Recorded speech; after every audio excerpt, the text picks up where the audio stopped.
Back here in Tigerville as Belmont Abbey will take the defense, and Columbus State coming to the plate now to try to get their bats going. On the mound for Belmont Abbey is number 22, left-handed pitcher Griffin Baker, the sophomore, coming into this game with a 5.61 ERA, 4-1, 12 appearances, 9 of those he started, 43.1 innings pitched, giving up 38 hits, 28 runs, 27 of those earned, walked 16 and struck out 38. His opponent's batting average is 237. 237 is his opponent's batting average.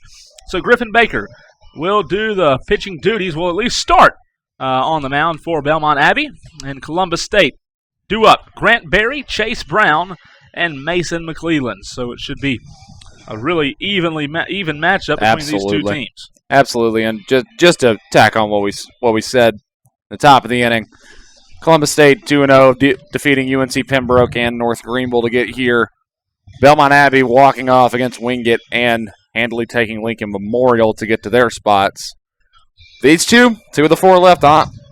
And Cole, arguably, these might be the two best teams left. Yeah, two hottest teams for sure. I mean, obviously North Greenville and Georgia College were two of the best teams, and Georgia College got bumped, but North Greenville is still alive. But I think these are two of the hottest teams. So Grant Berry will lead off, number 10, shortstop for Columbus State, the 42-12 Columbus State team that went 20-9 in their conference. The junior coming into this game hitting .303 out of a 211 at bat, 64 hits, 9 doubles, 9 home runs, and 34 RBIs.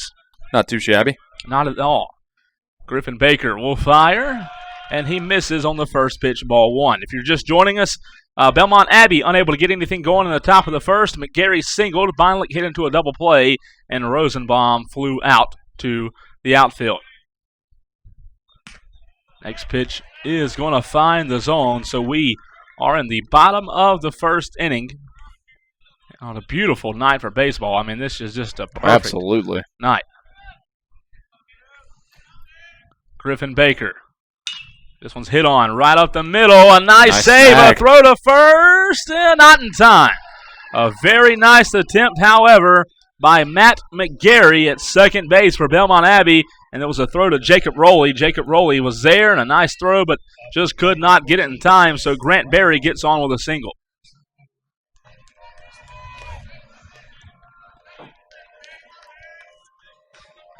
That brings up Chase Brown, the junior. Second on the team in batting average coming into this game, .355, 107 at bats, 38 hits, 4 home runs, and 19 RBIs on the season for Chase Brown.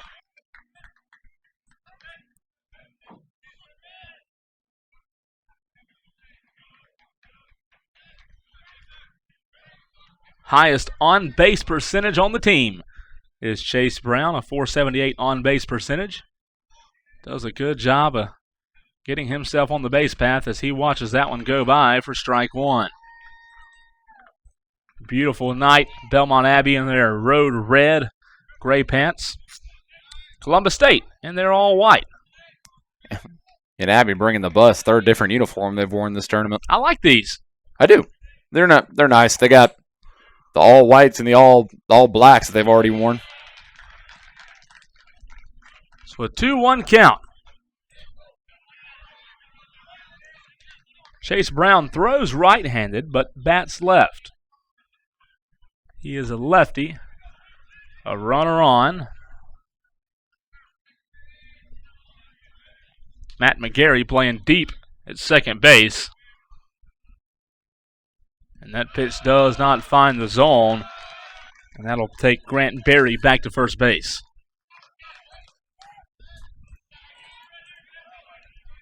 Each team with 1 hit.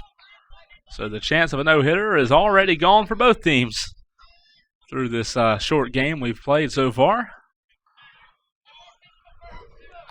Man, it's seen just about anything.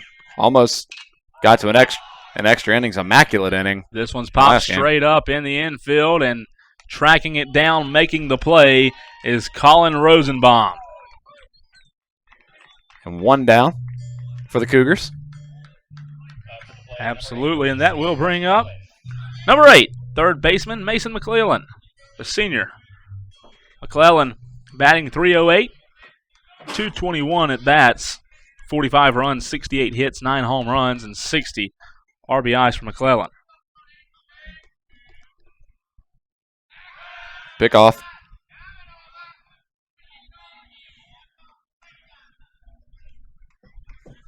So a runner on Columbus State. Both teams have had one runner on.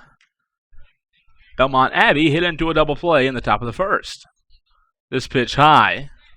Ball one. The sun has set and temperatures dropped a little bit. Just a beautiful evening and a nice breeze. The third game of the day.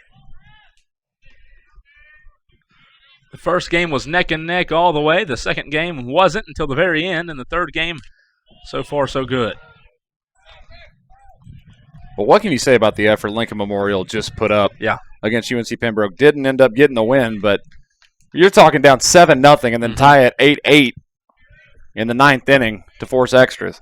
Yeah, it was tough talking to their coach after the game. It's tough talking to... That's just one of those games you kind of feel bad someone has to lose it. It's right. And it's tough talking to all these coaches who get eliminated, but especially for Lincoln Memorial. Those guys fought so hard, and it was emotionally tough because they got back in position to win and took it to extra innings and had a chance and had the momentum and tied the game and just could not finish. But a heck of an effort from UNC Pembroke. I'm not sure if either team has much pitching left, but congrats to UNC Pembroke on the win. It really doesn't matter for Lincoln Memorial at this point. That's right. The season's over, but UNC Pembroke going to run into probably a wall with pitching troubles against North Greenville come the morning.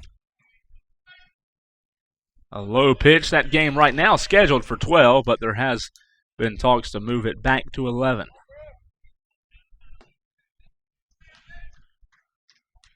Two balls, two strikes, one out here in the bottom of the first.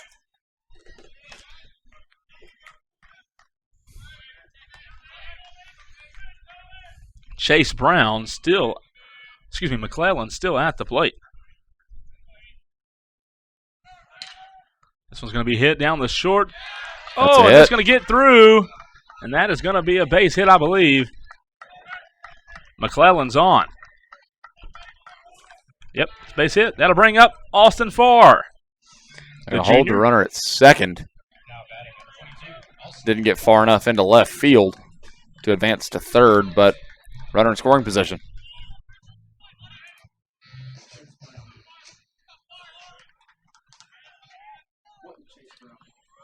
Popped up. So Austin Farr has an opportunity to create some offense for the first time in this game. Here in the bottom of the first inning, Griffin Baker still on the mound. Austin Farr watches that one go by with two runners on base. No advancement. Farr, a junior, hitting .353 coming into this game, 187 at bats, 47 runs, 66 hits, 15 home runs, 51 RBIs. Him and Frank Hager are tied with 15 home runs on the season.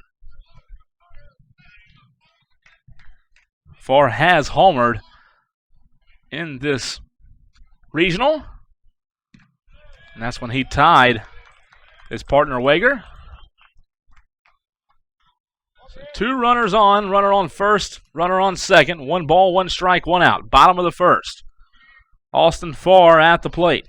He does bat left-handed and throw right-handed. So a little opposite. Left fielder for Columbus State. Trying to get some offense going.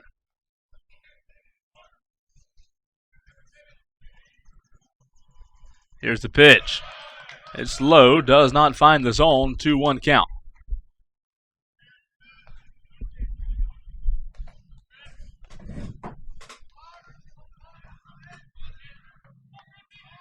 Grant Berry on second. McClellan on first for Columbus State.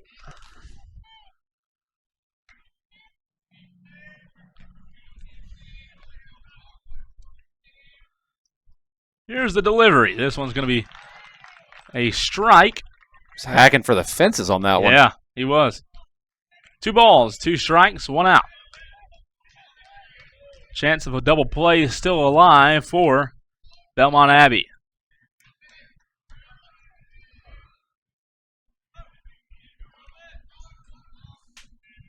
Baker looking back to second. Throws a big swing and an even bigger miss. And Farr is going to go down on strikes. And that will bring up Robert Brooks, number 19, the catcher. A freshman for Columbus State. 341 average, 179 at-bats, 61 hits, 47 RBIs, and 9 home runs on the season.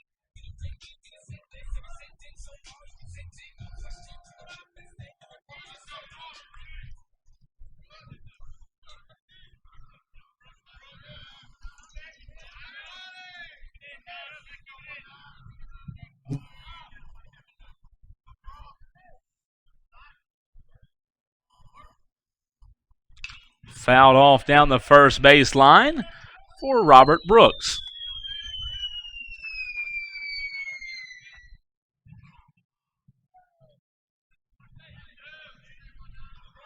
No balls, 1 strike in this at bat.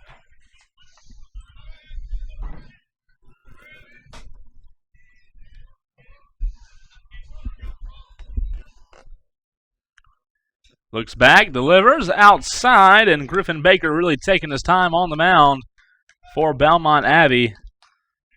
This was a Belmont Abbey team who played a very late game last night. Talking to Coach Anderson, these guys did not get into bed till about 3:30, so trying to sleep in a little bit. Luckily, they didn't have a start time until 7, so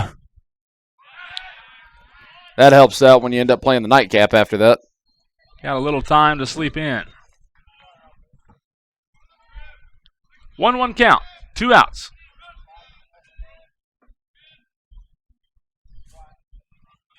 Still 2 runners on, a slow pace by Griffin Baker, and that one will bring the count to 2-1. This would be big if Griffin Baker can get out of this inning without allowing a run. He has 1 in scoring position. That's Robert Brooks, the freshman, still at the plate. 2-1 count. Baker looks back. Nobody covering second. Throws way outside, ball 3.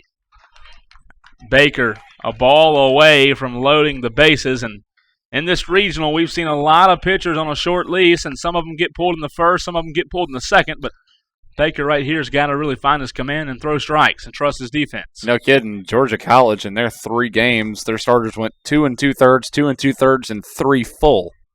And then we saw Lincoln Memorial's starter get pulled after a third of an inning. Here's earlier the 3-1. Finds the zone for strike number 2. Full count. 2 outs. A strike away from getting out of this inning. And the fans that are here tonight for this nightcap game are letting their voices be heard already. Robert Brooks, who has 47 RBIs on the season, trying to get his 48th. This one's popped up down the first base line, out of play. And you talk about the short leashes, Cole. Already about to fire his 25th pitch of the inning is Griffin Baker. Baker's pitch count getting high already.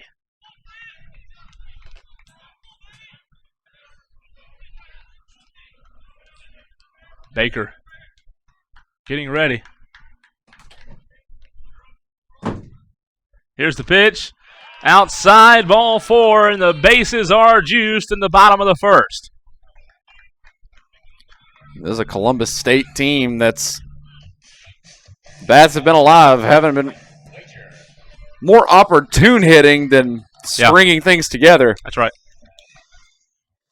Managed to get a 4-3 victory against North Greenville, but those 4 runs coming in the first 2 innings.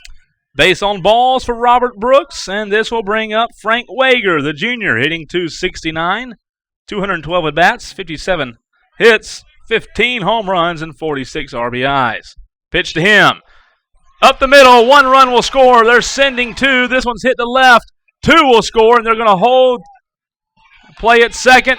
A double for Hager, and Columbus State on top of Belmont Abbey. And that's just it, opportune hitting. Yeah, and timely hitting.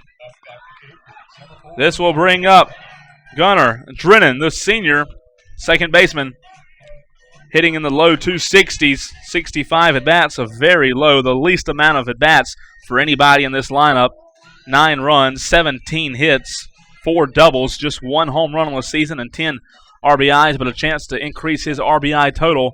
And Coach Anderson is on the mound talking to Griffin Baker.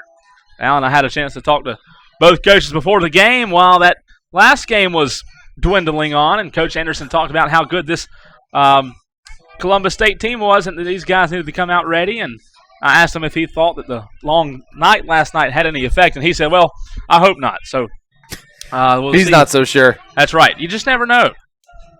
Late nights, even if you do get sleep, they can have an effect. So Coach Appleton, on the other hand, for Columbus State, said that this Belmont Abbey team has got a lot of momentum right now, and Coach Appleton spoke very, very highly of Belmont Abbey and the way they can hit the ball, and said that they're going to have to really bring their A game. So both coaches, Coach Anderson and Coach Appleton, 2 very good coaches, and Coach Appleton been around a long, long time around this game and around this program. So this should be a good game. Let's see if Griffin Baker can settle down.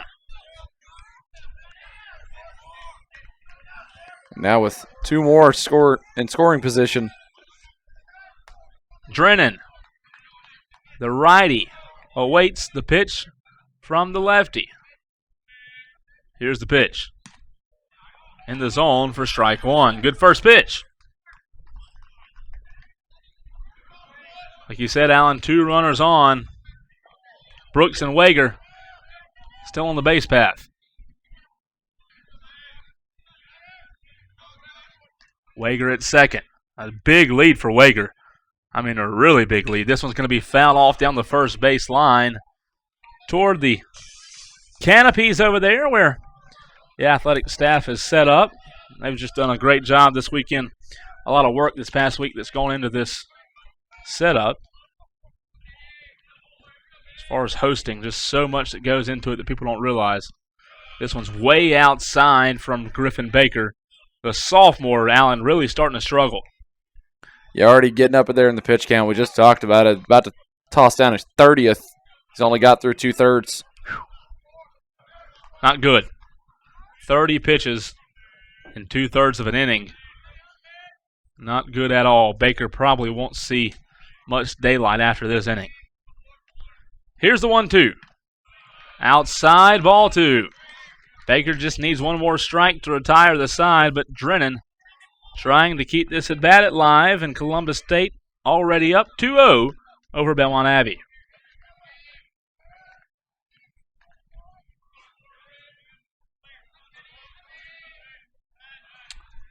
Drennan takes a step out of the batter's box now and gets reset. Kirkwood right behind him getting ready in the circle. The lefty Baker fires. This one's fouled off, and the count will stay at 2-2 with 2 outs. Only 2 games tomorrow and 2 Monday. This is the last 3 games set. Again, tomorrow's scheduled for 12, but there has been talks that it could be moved up to 11. We'll let you know. We'll see about that one. Yep. Have to follow it and let you know. I mean, they'll have to tell us eventually. Here's the 2-2. This one swung on, and it's going to be fouled. Up out of play. 2-2-2. 2 balls, 2 strikes, 2 outs. The Belmont Abbey team that got a runner on, just couldn't get them across, is now finding themselves on the opposite end, down 2-0 already, and just like you said, Alan, only 2/3 of the way through the inning.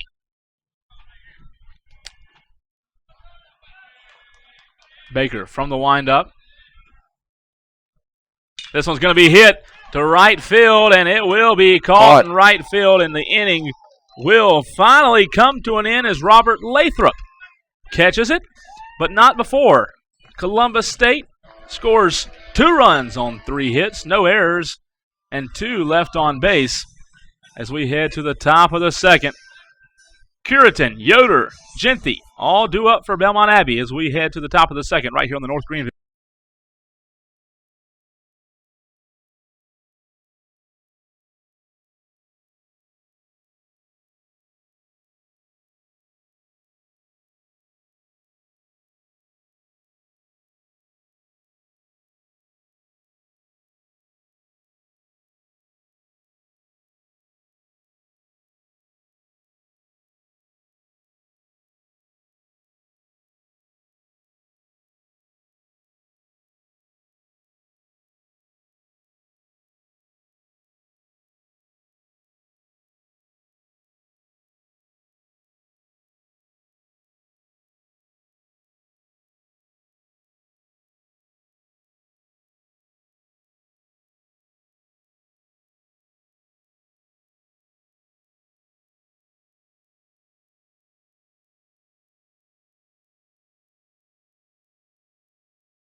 back here in Tigerville as we are in the top of the second. Cureton, Yoder, Genthy all due up for the Crusaders of Belmont Abbey. Cureton, the sophomore, coming into this game with a .382 clip, 199 at-bats, 69 runs, 76 hits, 13 home runs, and 57 RBIs. This one's going to be lifted down the first base line, foul. That's just a long strike. And Cole, we talk about how tough it was for Baker to get out of that first inning. Took him 33 pitches. Only took Caden had 11 to get out of his half. That's not a good start for Griffin Baker. Cadenhead fires. Missed the mark on that one, ball one. Tyler Cadenhead, .315 ERA as we mentioned. Let's see how long these two starters can last. Here's the next pitch, fouled off behind the backstop. The good thing for these two teams, their bullpen's really not all that taxed. Only played 2 games apiece. And won all their games, save Belmont Abbey's walk-off pretty handily. 1 ball, 2 strikes. Still looking for the first out. This one's going to be grounded off. Foul once again.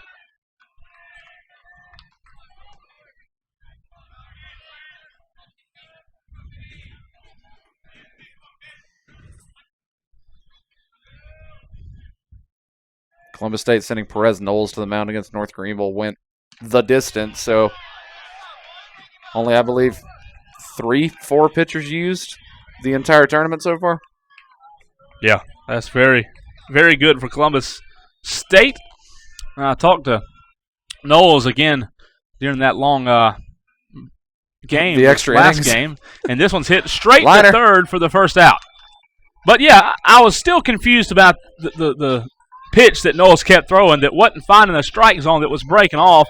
And I asked him, I said, the pitch that you kept throwing that wasn't finding the strike zone, I said, was that a curveball? He said, no, that was a changeup. So it was a changeup. Like the coach said, I just could not believe that changeup broke off so much. And that's the pitch that we talked about a lot. North Greenville kept chasing yesterday, and Knowles was just phenomenal.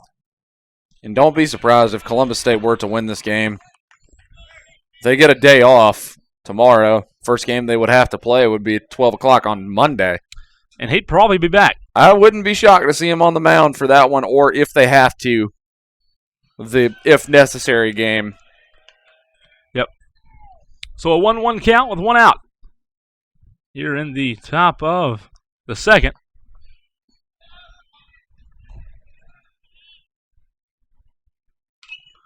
Yoder fouls this one off. Thomas Yoder, the designated hitter, a senior for the Crusaders. .326 clip, 178 at-bats, and 58 hits.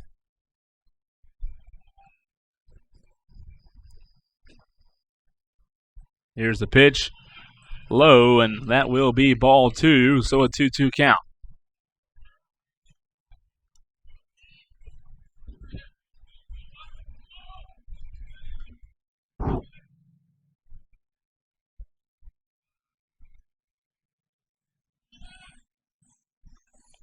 A big swing and a big out number 2 for this Columbus State defense.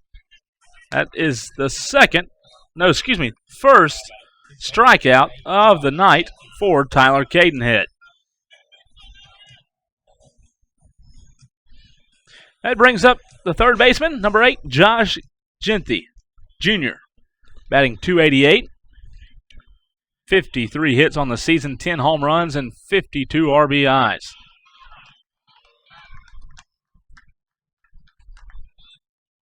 Oh, 1 count. Tyler Cadenhead looks like he really has a good command on his pitches early on in this one. Are you even shocked that Columbus State has good starting pitching? No, not at all.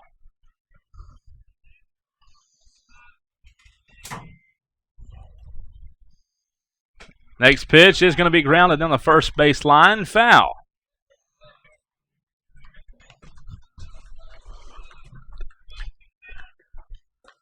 One, 2 count. Cadenhead taking his time on the mound. Allen, I know he's taking his time and really slow, but guess what? That's what Knowles did yesterday, and that's what made him so efficient. This one just a bit upstairs for ball 2. Makes you wonder if that's what the pitching coach is looking for. Yep. Set your own style pace. of pitcher. Yeah. Just set your own pace and go at what makes you comfortable, and that's what Caden Head's doing right now. This one's going to be swung on, hit. Deep center field, left center field, if you will, and grab. The nice grab out in center field by Garrett Kirkwood. That will retire the side. So a 3-up, 3-down inning, a line drive, a strikeout, and a flyout. Here in the top of the second inning, no runs, no hits, no errors, and none left on base as we go to the bottom of the second. 7-8-9 due up for Columbus State. Drennan, Kirkwood, and Webb on the other side in the bottom of the second on the North Greenville Sports Network.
Back with you as we are in the bottom of the second inning. Garrett Kirkwood at the plate for Columbus State. Bunt attempt. He gets it down the first base line. Kirkwood running. This is trouble. He's safe at first. And how about Garrett Kirkwood with a leadoff bunt for Columbus State? A bunt single. You don't normally see that one this early in a game, especially with a 2-0 lead and no one on. So that's normally the move you pull to move people into scoring position.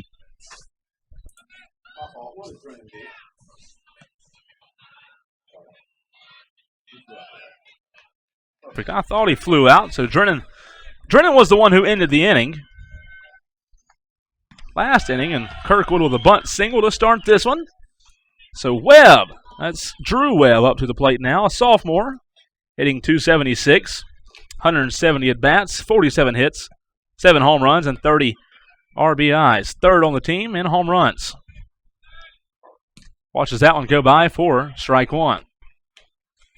So the bottom of the first, we saw Columbus State go through Grant Berry, Chase Brown, McClellan, Farr, Brooks, and Hager.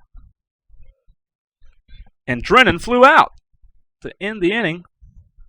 So a very long first inning.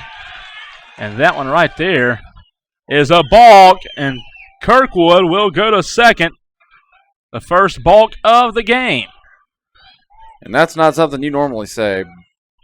Yeah. Balks should never be that common, and we've seen a lot called. We have. We've seen a lot of balks this weekend. Drew Webb with a 1-1 count. No outs here in the bottom of the second. Griffin Baker still on the mound for the Crusaders. Baker has slowed down a good bit, looks back to second, fires a bunt. This one's sky high and gets down. 2 straight bunt attempts from Columbus State. Playing a little small ball is Coach Appleton. This is just the mentality for this Columbus State team.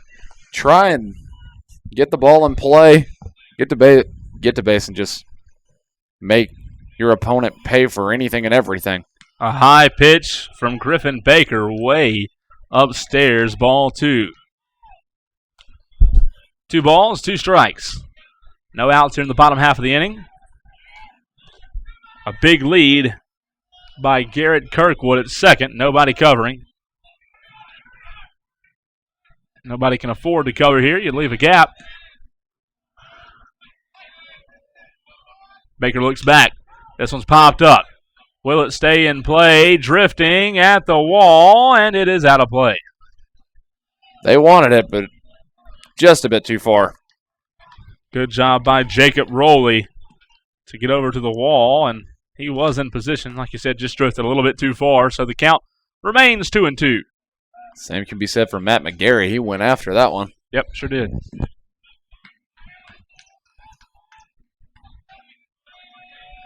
Columbus State leads 2-0 over Belmont Abbey. This is not an elimination game. Both of these teams are undefeated. Pitch way outside, ball 3, and we have a full count for Drew Webb.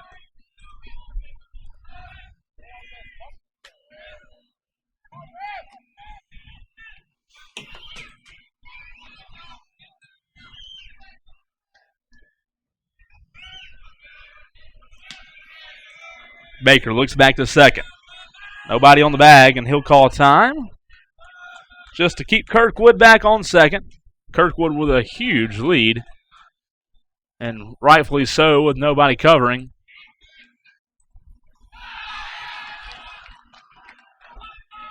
Passed ball, and the corners are covered for Columbus State.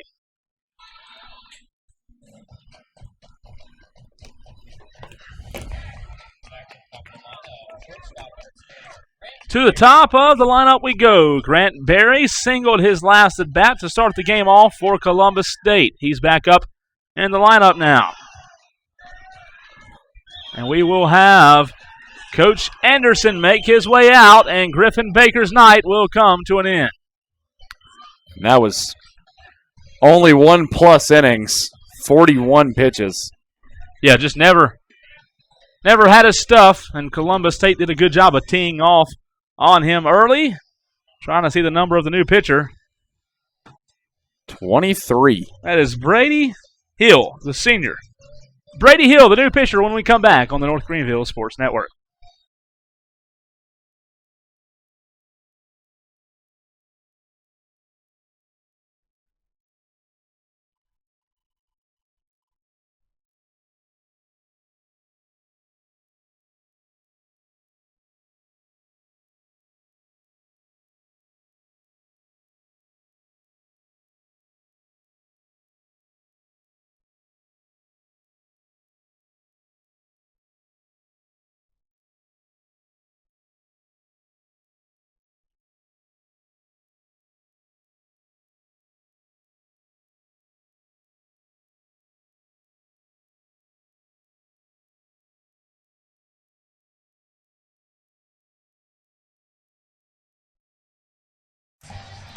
And that's going to be the day for Griffin Baker. 1 inning pitched, 4 hits, 2 runs, 2 earned, 2 walks, a strikeout.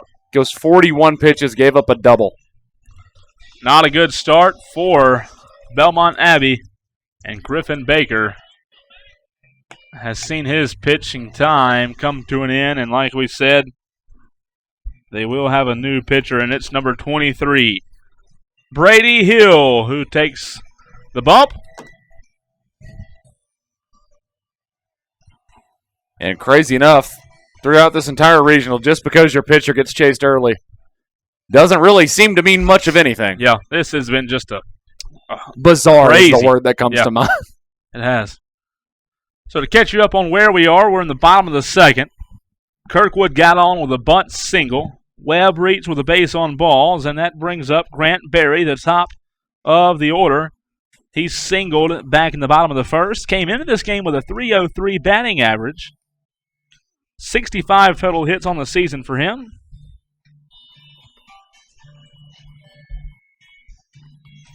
Yeah, and while we have a chance, just some other finals coming out through some of the other regionals.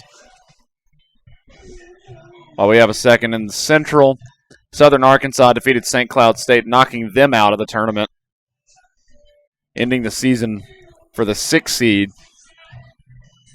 And out in the East, New Haven staved off elimination, the number 1 seed, the host seed.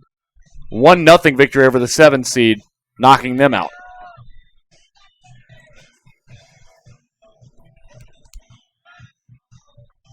Grant Berry, the left-handed batter,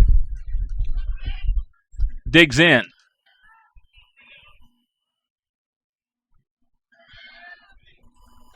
Now he steps right back out of the batter's box. And he'll dig right back in. Brady Hill, a lefty. First pitch, fastball, swung on, hit, center field, going back. It's going to be shy of the warning track. And that will be an out, but a run tags and a score for Columbus State. And how about Columbus State up 3-0 over Belmont Abbey? Just no give up.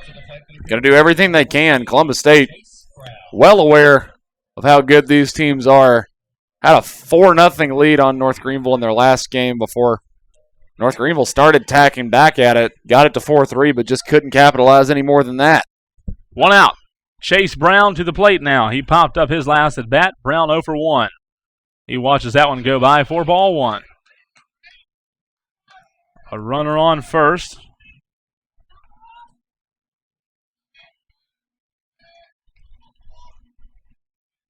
For Columbus State, that's Drew Webb. Here's the 1-0. Hit right up the middle, and that's going to get through. Webb's going to third. No, he'll hold it second. Wise decision. And Brown will get credited with a single. And now Columbus State puts 2 more right back on, and that brings up McClellan. He's 1 for 1 on the night. And if you're Belmont Abbey, this is your worst nightmare. You've already chased your starter. You've already walked him off the bump. You put in a reliever, and it's already 4 pitches. Another run comes in and another runner in scoring position. McClellan will step off, and Mason will dig right back in. Again, Mason McClellan 1 for 1 on the night.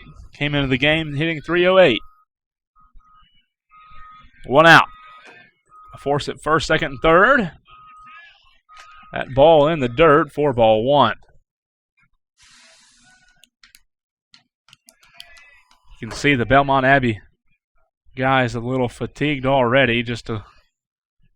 Not the way they wanted to start this game, down 3-0 in the second.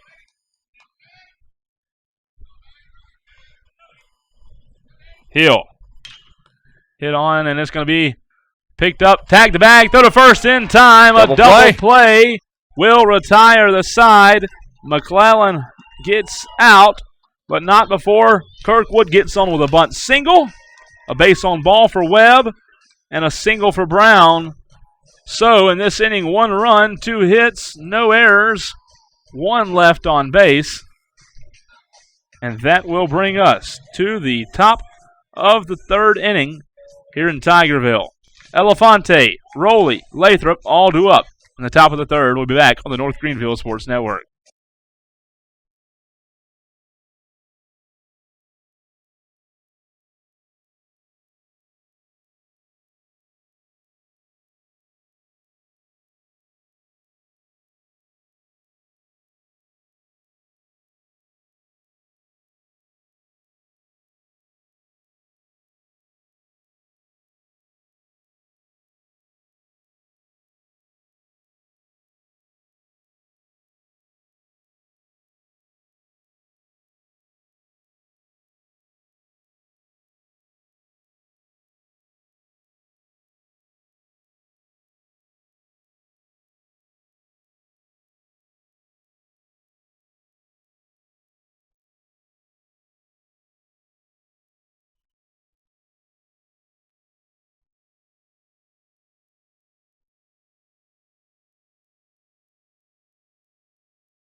Kevin Elefante, lead off, lefty.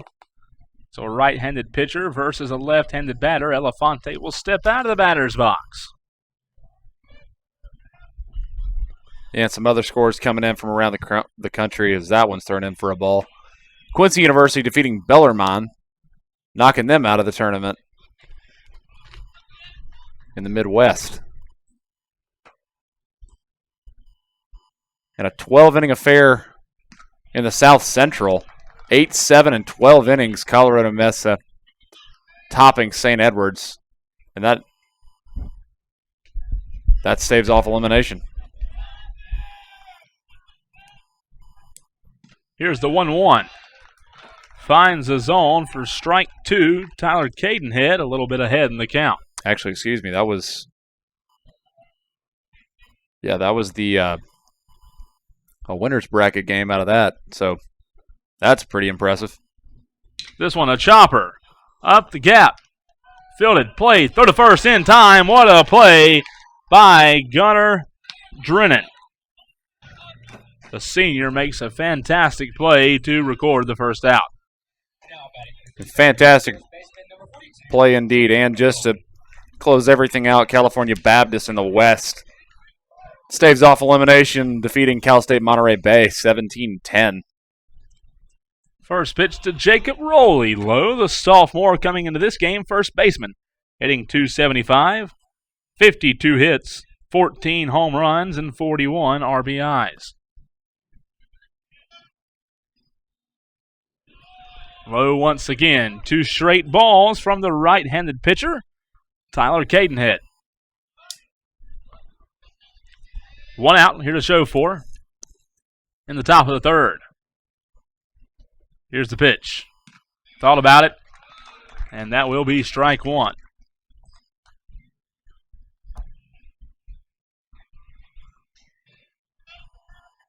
Two balls, 1 strike, 1 out. Cadenhead delivers.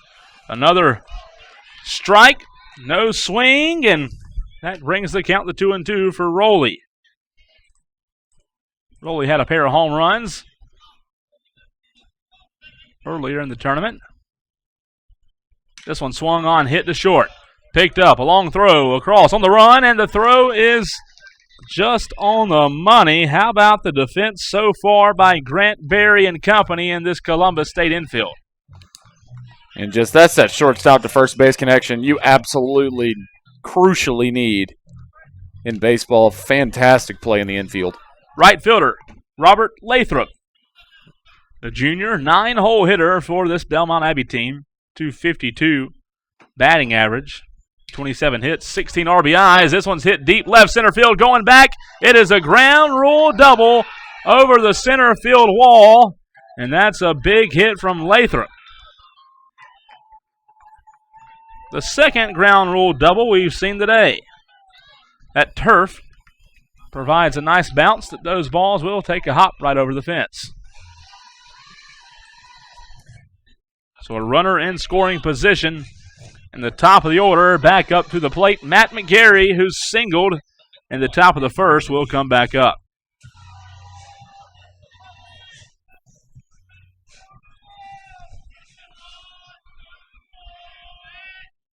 Two outs in the top of the third.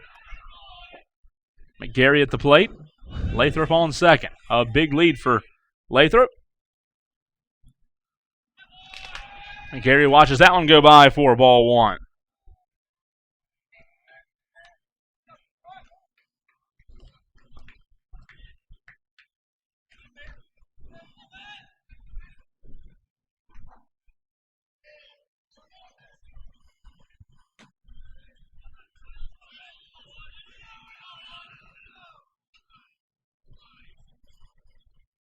Thought about going on that one. Did not. Ball 2. Yeah, just a bit inside. Had to choke up on that one.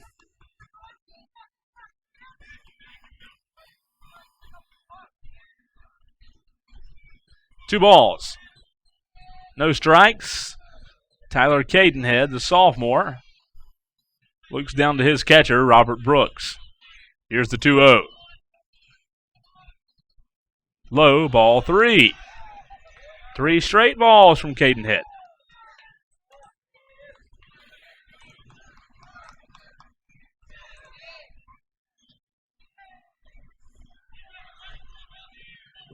3-0 pitch. Cadenhead delivers. It finds the zone for strike one. And McGarry took off. And I don't know why he did because that was a pretty pitch. Yeah, just trying to sell it. Was a bang-bang call, but if you're going to fake towards first, more than likely the home plate umpire is going to call it a strike. I don't know why players still do that. You think they'd learn after a while. Yeah. 3-1 pitch. It's hit deep left field. This one may be a no-doubter, and it is gone. A 2-run shot for Belmont Abbey, and they have cut the lead to 1. A big home run for McGarry that scores Lathrop and McGarry. How about that? We have a 1-run ball game, and the Crusaders excited for the first time this evening. You know, if you're Matt McGarry, you might be blessing in disguise that was called a strike on you. That's true. I didn't think about that. He would have been. He'd been on first base. Be on first base with 2 outs and three bases to tag, but instead the bases are cleared and Belmont's only down 1. And here comes Robert Brooks, the freshman. He'll come talk to his sophomore pitcher, Tyler Cadenhead, and come right back just to break the monotony.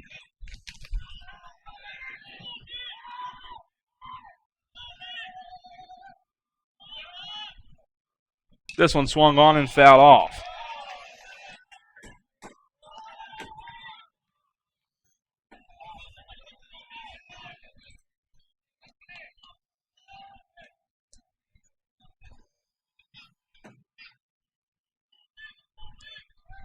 A 1-1 count. Low.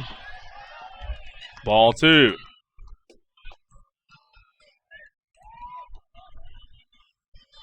Just an out away from getting out of this inning for the Cougars.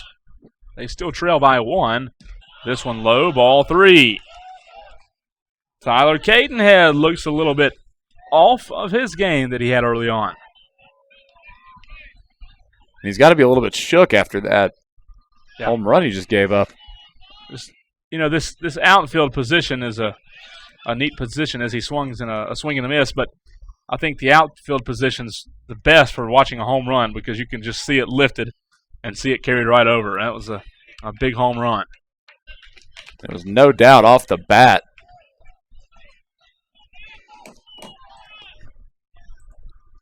Payoff pitch, fouled off behind the backstop, and the count remains 3-2. Yeah, we saw Austin Farr just have to sit there and watch.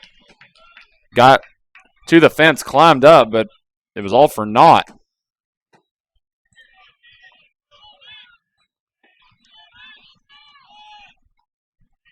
Payoff pitch again, high, and that will be a base on balls for Beinlich.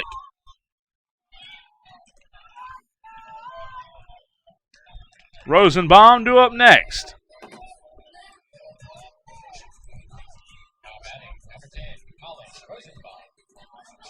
Rosenbaum earlier in the top of the first flew out. He is 0 for 1. Here. Rosenbaum represents the go-ahead run for Belmont Abbey. Here's your crazy stat. That home run Yep. was only Matt McGarry's second extra base hit of the entire regional. How about that? And now Belmont Abbey has that tying run in scoring position, so a base hit will tie this game up. How the momentum has changed early on. Columbus State jumped out. Belmont Abbey, big home run, cut it to 1, and the go-ahead run is Rosenbaum.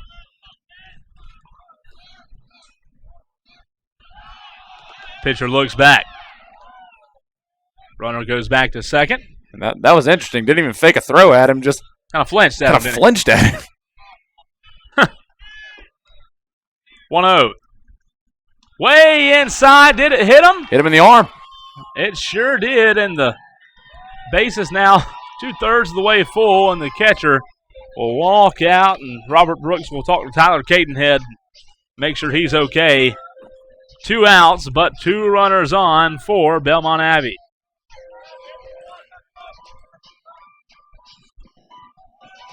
Cureton to the plate now for the Crusaders. He had a line drive to third base, his last at bat. Here it comes. But Appleton. He did have a home run against Wingate. Yep. So Coach Appleton coming out now, and Cureton will be at the plate. I want to say congratulations to a couple of big high school programs today for winning state titles. Jack Jolly and the Dorman Cavaliers have won the 5A baseball state finals today. You know a fun fact about that little school? Little. About quote unquote. Little? Yeah, you mentioned Jolly. His son was actually part of the staff for the Coastal Carolina team that won the national championship not that long ago. You know, Robert, his other son, plays for Clemson. Is one of the best seniors on this Clemson baseball team right now.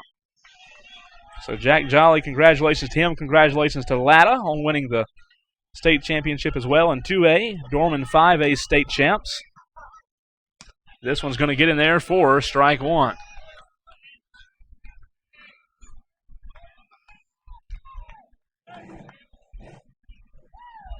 And that's one of the things that you love about baseball. There are just so many connections. You wouldn't believe it if you follow it.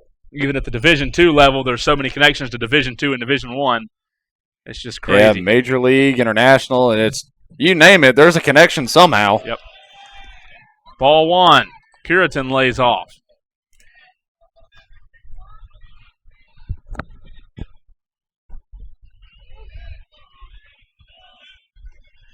Luke Cureton had a line drive to third base, as I said, in his last at bat. And he's the one that walked off against Wingate to begin the tournament. And extra innings. Inside, and Tyler Cadenhead struggling to get that pitch away from the batter's elbow. A 2-1 count, and all of a sudden, Allen, it doesn't seem like Tyler Cadenhead has the command he once had. Belmont Abbey's second time through the order seems to figure out the mistakes they made the first time. And crazy enough, tell me if you heard this one before, all this with 2 outs. Huh, how about that? This one popped down the first base line. Yeah, we mentioned that crazy stat during the game 1 today. North Greenville, 10 runs, 9 with 2 outs, and a leadoff home runner in the middle of the game. 9th inning for Lincoln Memorial, all 3 of those runs coming with 2 outs to tie it. So that's been a theme of this tournament. Yeah. Sure has. Cureton awaits the 2-2. That is ball number 3 and a full count. One more ball and the bases are juiced. Coach Appleton has already made one trip to the mound. Can't really afford to make another one. Not unless he's telling Cadenhead to head to the dugout. Payoff pitch, 2 outs. Cureton awaits the pitch. It is, he goes to first, and the umpire calls him back with a strikeout, and he turns around furious. Got to be careful what you say there. He was already down the first base line. How many times tonight have we seen a runner go before the call and then get called back? And we said you'd think they would learn after a while, but why on that's earth? That's a big call. And it may have been a ball, but you're down the first base line, halfway down the line before the call's even made. Wow. That is a big call, strike. And Cureton's going to be heated about that. And Coach Anderson as well. So a long third inning. Elefante grounded out. Rowley grounded out. Ground rule double for Lathrop. McGarry home run. Base on balls for Beinlich. Rosenbaum hit by a pitch, and Cureton strikes out. So in all of that, 2 runs off of 1 hit. No Crazy. errors. And 2 left on? Should be 2 runs, 2 hits, 2 left on. 2 left on. So double and a homer in that inning. 2 runs, 2 hits, and 2 left on. So we will head now to the bottom of the third, where due up we have Farr, Brooks, Wager. Farr struck out his last at bat.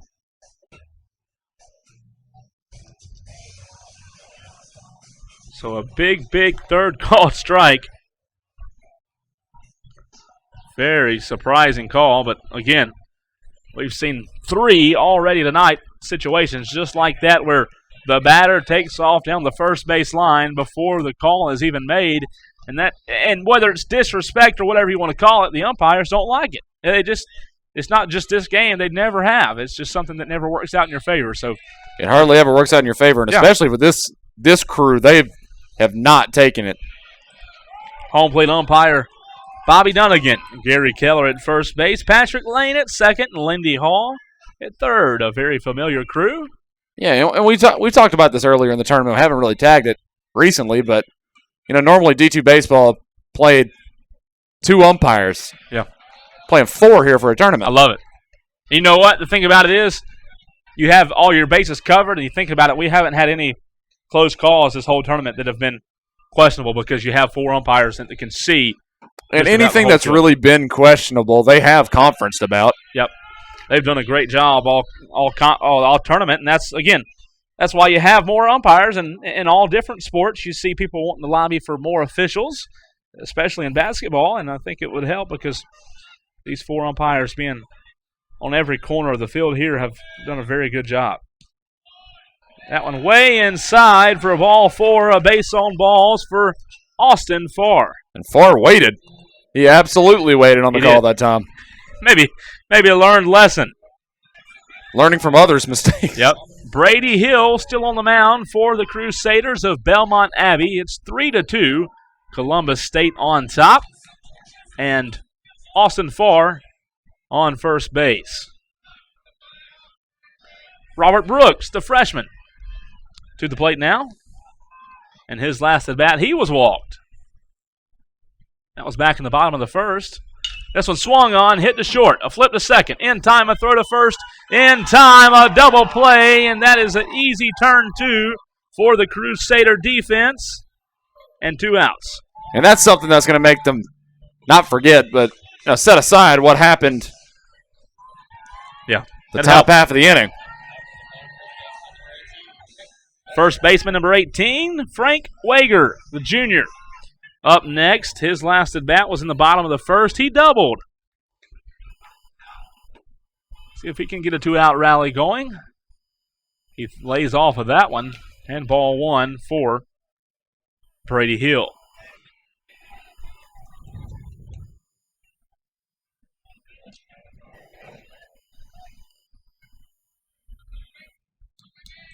One ball, no strikes.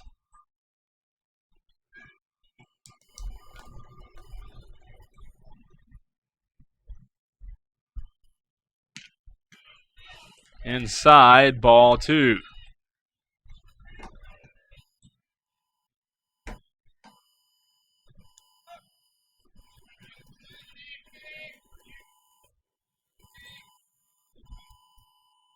This one swung on, hit into the dugout of Belmont Abbey.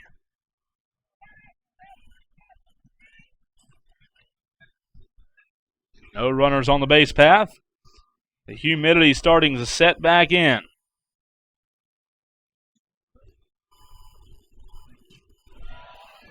Foul tip into the glove, 2-2 count with 2 outs.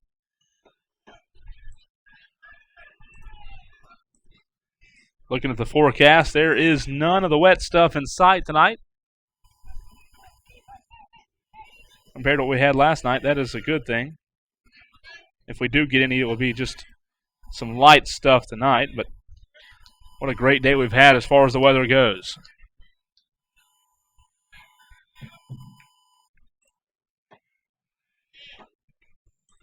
Two-two pitch. It is going to be strike 3, a called strike 3, and look at the face of Hager, another disappointed batter, and that is a K. 3 up and 3 down. Farr walked.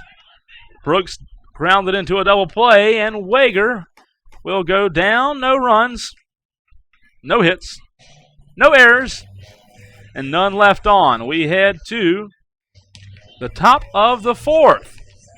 here on the North Greenville Sports Network.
Back here with you in the top of the fourth inning. Yoder, Genthy, Elefante all due up for the Belmont Abbey Crusaders. Thomas Yoder, his last at bat, struck out in the top of the second. But that's no testament to his tournament. Has already doubled twice and homered 3 times in 2 games. A light mist coming down now. Just a light shower. As right after I say there's no rain in the forecast.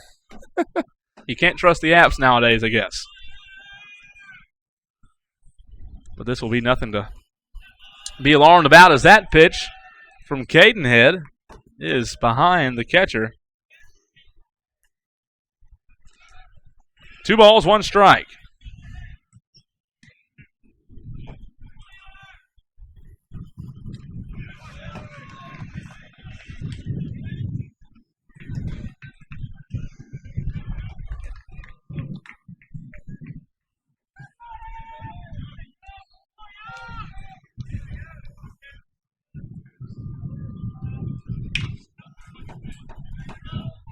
This one's going to be hit to second.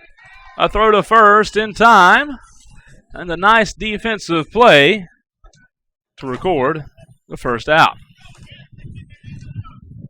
Now batting number 8, Josh Genthy. Genthy up now. Did double against Wingate. So can hit the ball. Genthy, a left-handed batter, watches the first one go by for strike 1.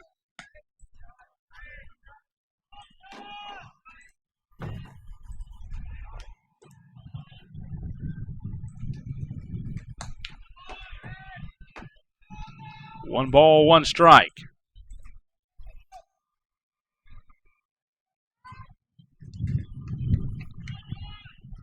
Cadenhead still on the mound. This one's going to be in there for strike 2. 1-2 count, 1 out.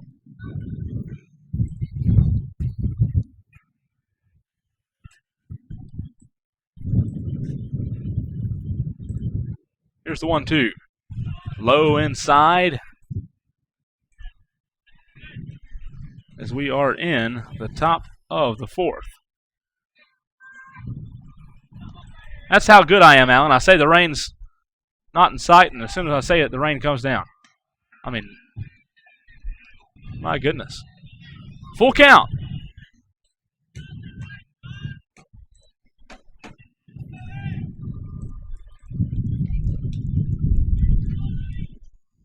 Rain starting to blow in our window now. This one's a chopper foul. So another payoff pitch coming from Cadenhead.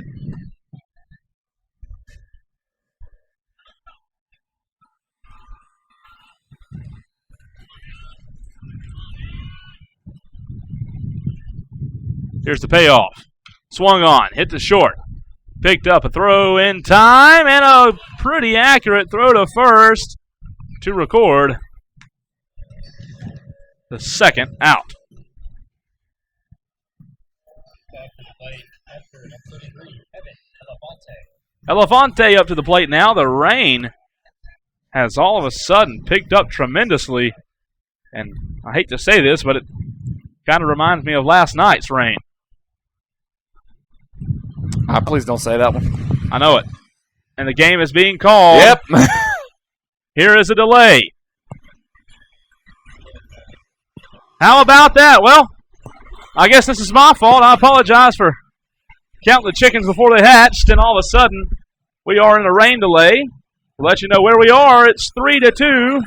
Columbus State on top. We'll be back in just a little bit on the North Greenville Sports Network.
Shoot.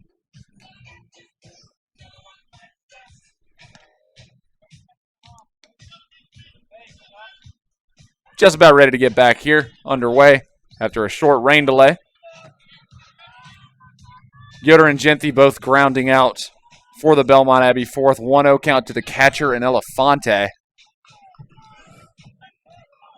Here to get us back underway.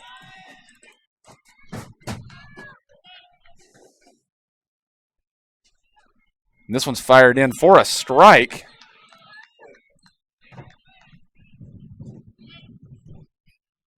One and one count to the catcher.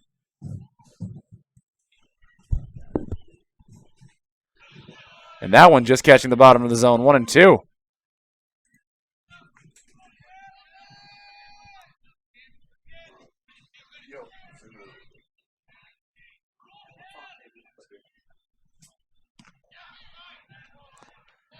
Outside 2-2.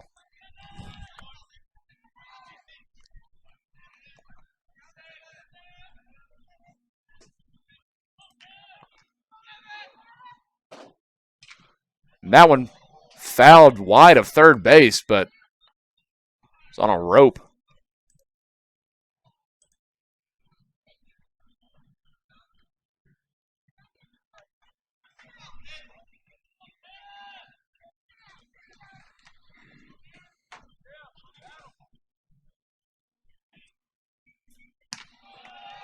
Down low 3-2.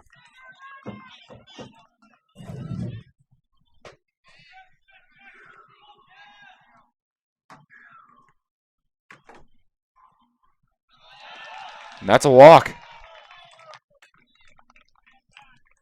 Elefante drawing the 2-out walk. Put a runner on. How about that, Alan? 2 outs. Belmont Abbey trying to threaten and tie this thing up. I feel like it's almost like we're beating a dead horse. Always mentioning these 2-out hits, walks, rallies, bunts, hit by pitches, just about everything. It's the way the coaches drew it up. It's exactly how they pictured this regional going. So Elefante reaches on base on balls, and this is Rowley at the plate now. Last time up, he grounded out in the top of the third. Yeah, Jacob Rowley. This tournament's been all but predictable. That is true. We had what typically would have been considered the theoretical championship game, the 1 and the 2 seeds playing an elimination game this morning. And one of them's bounced. One's out. We've already lost the 6 and the 7 seeds as well.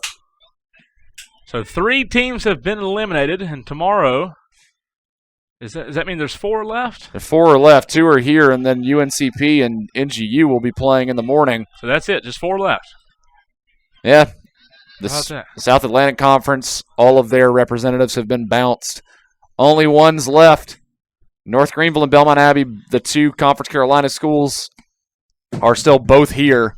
And 2 of the 3 Peach Belt schools, but not the one you would have thought. Yeah, that's true. Columbus State, man, they have been good in this regional, and to say the least. Yeah, that's an understatement. 2 balls, 2 strikes, and 2 outs. Columbus State just needs 1 more strike to get out of this top of the 4th inning that was elongated about 10 minutes because of a rain delay, 10, 15 minutes. Not that long. This one's hitting the gap. Left field. Belmont Abbey still trying to create some runs. They have the go-ahead runs on base, and that's a single for Rowley, and that'll bring up Lathrop.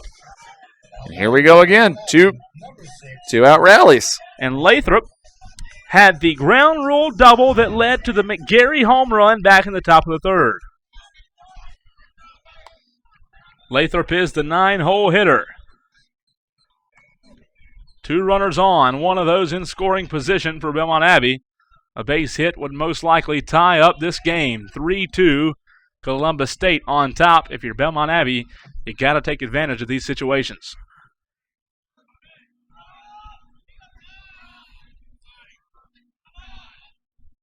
Cadenhead almost hits Lathrop, the 9-hole hitter. Alan, I don't think that was a long enough break to really get anybody out of rhythm too much. I mean, that was, like I said, not a 10, 15-minute break at that. Now, maybe 8-10 minutes, if that. Yep. Almost like the officiating staff expected that weather to last a lot longer than it did. By the time they got the mound covered, they took it right back off. Here's a chopper. This may be trouble. Short. Throw to first. It is not in time. A bad throw, and the bases are loaded. One run's going to go home. The corners are now covered, and the Crusaders have tied this thing up. It is 3-3 between Belmont Abbey and Columbus State. And just like the coaches drew it up, Cole. Yep. Is that going to be ruled a... That's got to be ruled an error. Error. That should be either an E6 or an E3. If I were to guess, E6. it's E6. Yep, that's what I would guess. But we'll have to wait on the official score on that one. There is 2 outs still. Throwing error by the shortstop. So, yeah, unearned run ties it 3-3. You always hate to have a game tied up because of an unearned run. Well, just ask North Greenville. Yep. They 7-6 going into the 9th inning. Yep. 3 of those 6 runs were unearned, and all in the first. 0-1 count For Georgia McGarry, College. who had the big home run back in the top of the 3rd. Just imagine what that could do for this Crusader squad right now. That would be big. 2 runners on. McGarry trying to take the lead. 1 runner 90 feet from home plate.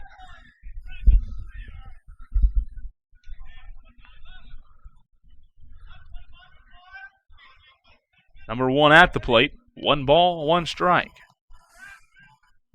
There are 2 outs in the top of the 4th.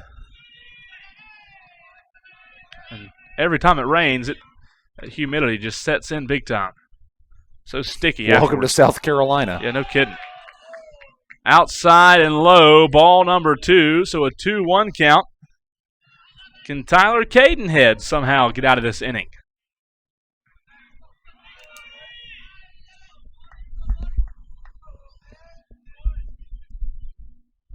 Next pitch. Low for ball number 3. And crazy enough, we talked about how fast Belmont Abbey had their starter chased. Only lasted an inning. Yep. 87 pitches out of Cadenhead here through 3 2/3. That's a lot. He's been a little more efficient, but still, it's a lot. This one hit high, right field, deep fly ball. And the 3rd and final out is made by Drew Webb. And that will retire the side, but not before this thing is tied up. Here in the top of the 4th inning, there was 1 run. 1 hit, 1 error, 2 left on. 2 left on base, as we will now head to the bottom of the 4th inning. Due up is Drennan, Kirkwood, and Webb. Webb just made that out and right field. Those are your 3 due up when we come to the bottom of the 4th on the North Greenville Sports Network.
Back here in the bottom of the 4th, leading off will be Gunnar Drennan. I apologize. Gunnar is the senior on this lineup, a senior. He watches that one go by inside for ball 1. Now, Cole, this is the real question. If you're Columbus State, you had a 3-0 lead. You've let Belmont have 3 unanswered. How do you respond right here? Well, I'll tell you what, you've got a pitcher on the mound who's pretty fresh in Brady Hill, and somehow you've got to, whether it's playing small ball like you saw earlier, which did, by the way, work, whether it's by stacking some runners on with some small ball or just getting good connections, you got to put some pressure back on Hill.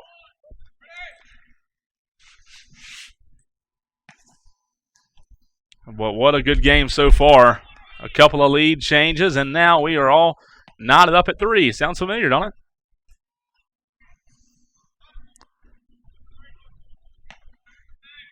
Two balls, 1 strike. This one fouled off. That brings the count to 2-2.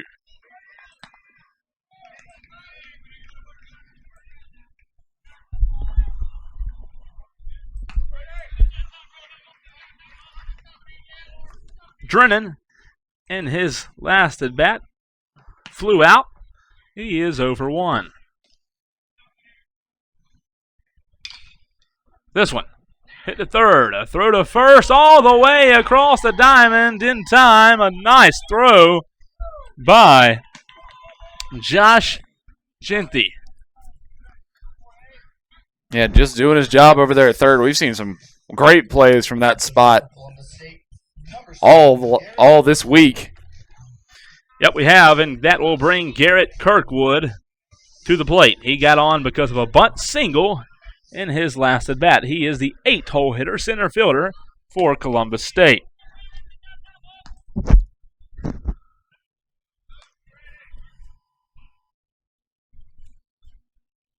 He thought about it, and that was a pretty pitch. Kirkwood might regret laying off that one. Strike 1.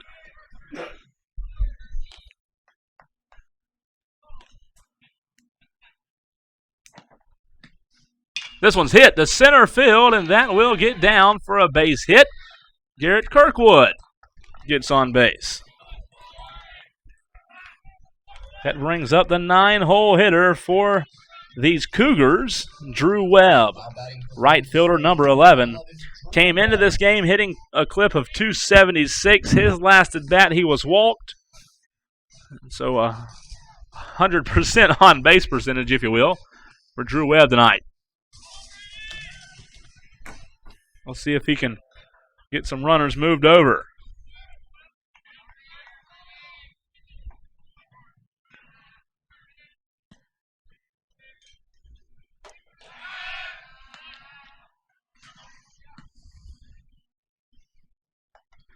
Kirkwood still on first.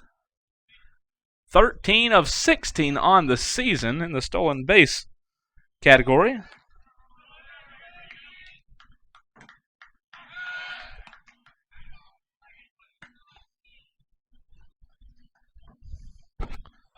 One out.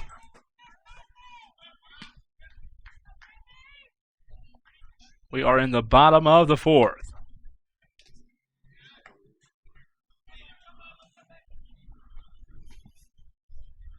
Hill slowing down. A throw back to first. They've got him in a pickle. Kirkwood into second. He is out. Slides off the bag. That's just about the 5th or 6th time. You got to slide early in this bag, because if you slide late, you'll go all the way to left field. Well, not just that. It's turf, so you got to slide earlier than you would have expected on dirt, but the fact that it just rained, so it's even worse than that. You're going to have to start your slide almost halfway between the bases, it would seem like. Drew Webb, the sophomore, is still at the plate.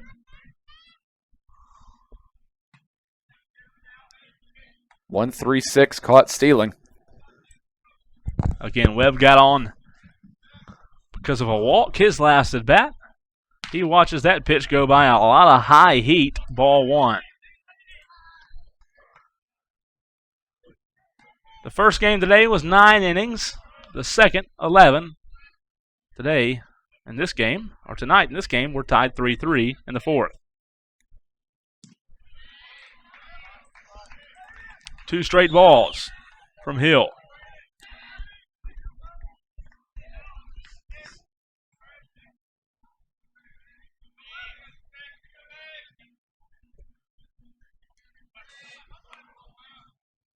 Here's the 2-0 high, and all of a sudden Brady Hill struggling to locate his strike zone pitch.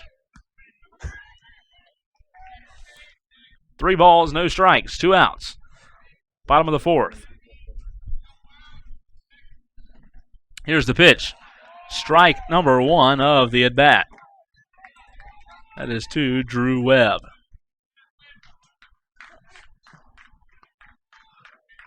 Drew Webb still has a .276 batting average as of right now. And he will get on base for the second time. The second time tonight he has been walked. That's still 1,000 OBP. You got to get Barry, lead off Grant Barry, to get something going. Last time Webb walked, Barry flew out. So you got to get Barry's bat going. 2 outs here in the bottom of the 4th.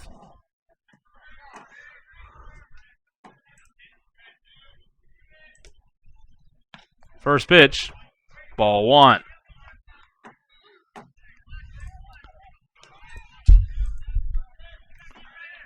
Another final coming in out of the Atlantic Regional. Millersville beats Westchester 7-6, knocking Westchester out of the tournament. Here's a chopper. Above the third baseman's head. This will stay fair. Runner going to third. It's going to be a close play. He's in safely at third. Just barely. He beat the tag, and the umpire recognized it, and the corners are covered for the Cougars. A single for Grant Barry. That brings up Chase Brown.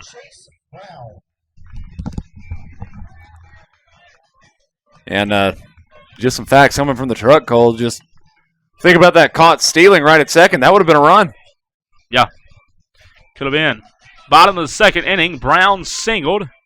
In the bottom of the first, he popped up. 1 for 2 is Brown. The corners are covered. The Cougars have a runner 90 feet away from taking the lead.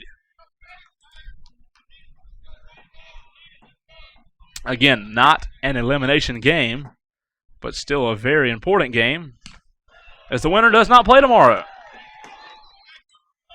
That would be just big. Again, maybe it would be. Just depends on the team. Sometimes I don't know. We've seen what happens with time off while other teams are playing.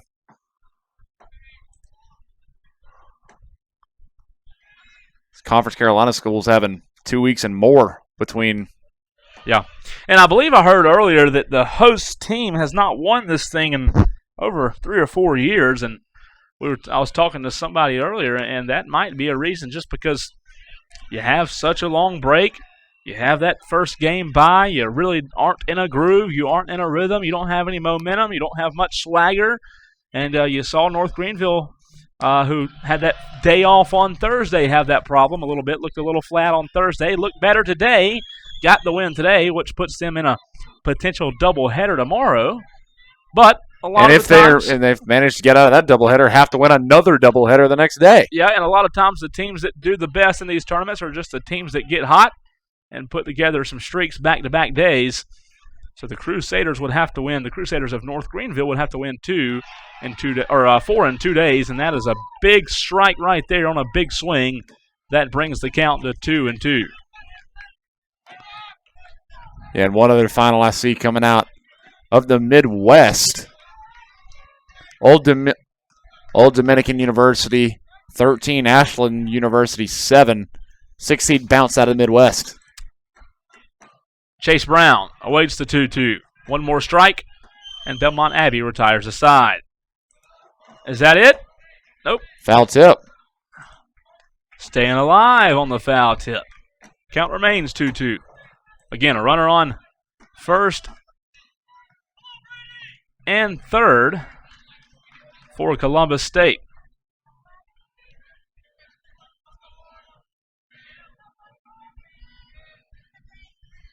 Oh, and how about this one, Cole?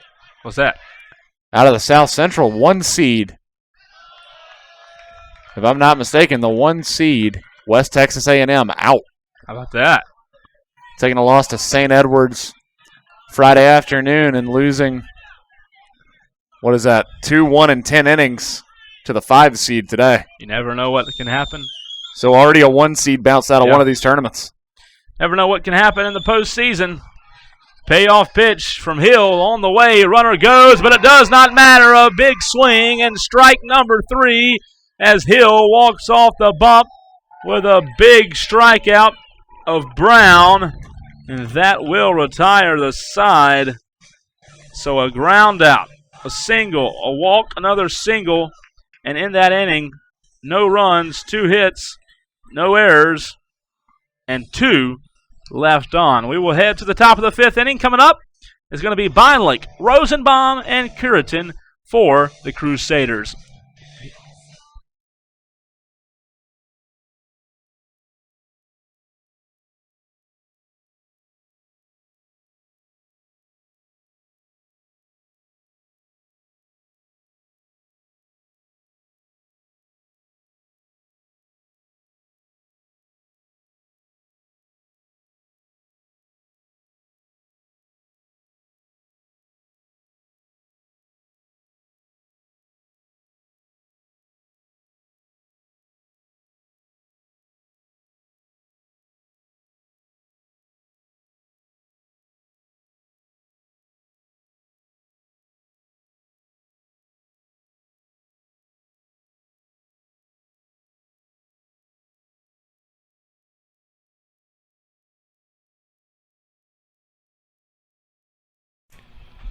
Beinlich up to the plate for the Crusaders of Belmont Abbey. That's Nick Beinlich, the senior.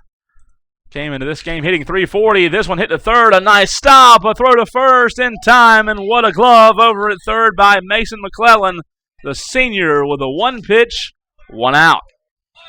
Making it look easy. Now batting for Belmont Abbey, number 10, Colin Rosenbaum. Rosenbaum up next for the Crusaders. His last at bat, he was hit by a pitch in the top of the first. He flew out. 0 for 1. Here's your, just looking through the rest of these regionals, Cole, here's your crazy stat. I see 1, 2,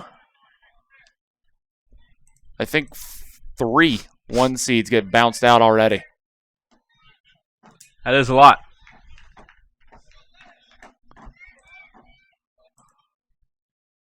West Texas A&M, Cal State Monterey Bay as that one's hit. Here's another chance from third to first, and a little deja vu. Again, Mason McClellan, back-to-back great plays at third base. That guy's got a glove. Absolutely he does. Belmont Abbey, number 30, Luke Cureton. Luke Cureton up to the plate. 2 consecutive ground outs to third. But yeah, just saying it. 3 1 seeds all out. Cal State Monterey Bay as that one's jacked. This one's hit deep center field, and you can kiss it Goodbye. goodbye. And a solo shot for Cureton. Luke Cureton, the sophomore, goes yard, and that is his 14th home run of the season. Belmont Abbey takes the lead.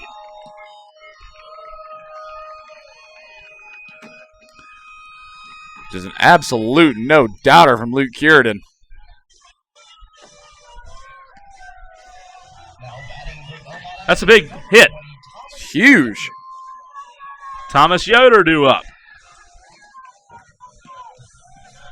But I guess now, while there's a dead space, I can finally say this.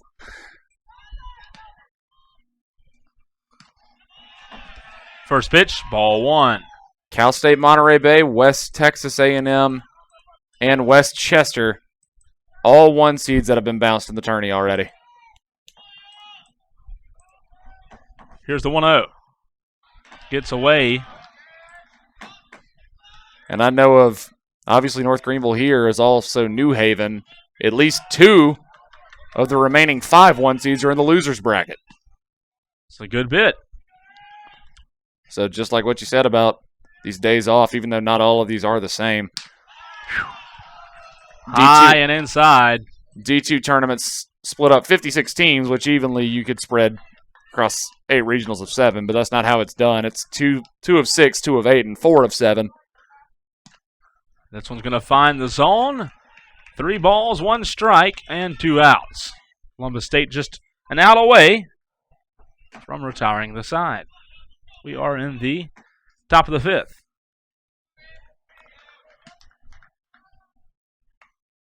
High and inside again. Yoder will take his base. He grounded out his last at bat, but a base on balls this time. And this brings up Genthy, who grounded out. Now batting number 8, Josh Genthy. Josh Genthy has a chance to get something going. A junior. 288 clip coming into today's game. And Belmont Abbey on top, 4-3 over Columbus State.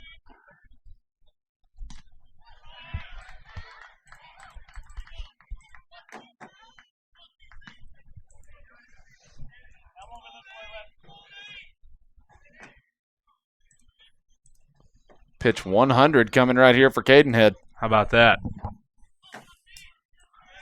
Hitting the century mark and hitting the dirt as well. 1 ball, 1 strike.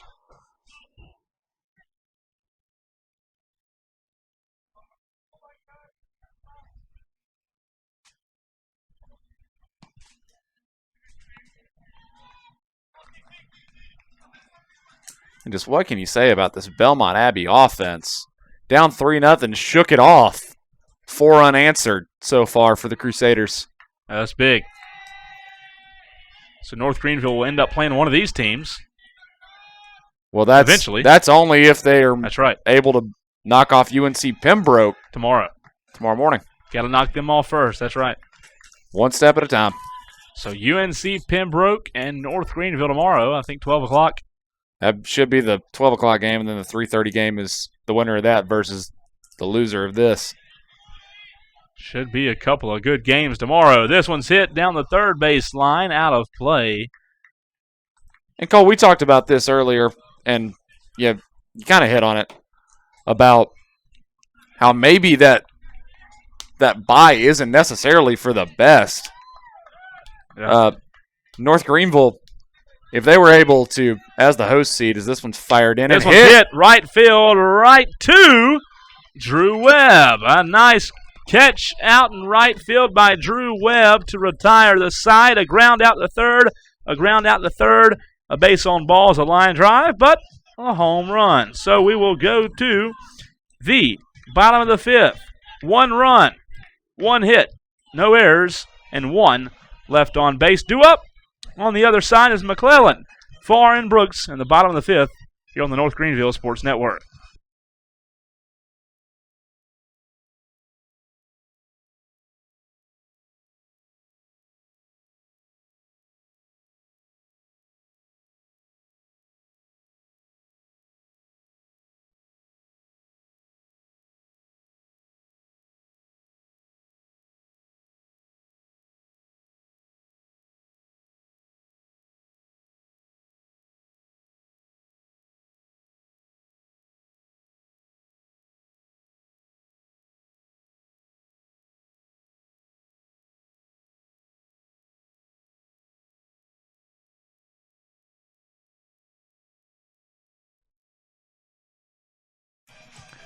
And just getting started here in the bottom of the 5th, Brady Hill, his day will be done. 3 innings pitched, 3 hits, no runs, 2 walks, 2 strikeouts, goes 36 pitches for the reliever. And this will bring number 17, Blake Waldron, to the mound. And Cole, you got some numbers on him? This is going to be, actually, no, because they did not. We were only sent stats for Columbus State. Oh, How about that? so look at that. I'll do my best to get some information for us here. I can tell you, McClellan, Farr, and Brooks are due up for Columbus State. Belmont Abbey on the defense now. We are now in the bottom of the 5th inning. Yeah, I was only given one team's stats. So let's see if we can get out of the bottom of the 5th and go to the 6th. 4.5 through, 4.5 to go. Number 8, Mason McClellan. Mason McClellan will lead things off. And this will be Waldron's 8th appearance. Normally a starter, 7 starts, 3 wins, no losses, 36.2 innings pitched, 43 hits, 23 runs, 20 of them earned, 15 walks, 27 strikeouts, 4.91 ERA.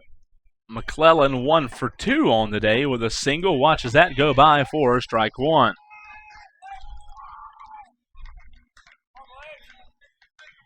And Cole, just to finish the thought. Yeah. From the last inning before we were so rudely interrupted by that flyout. Yep.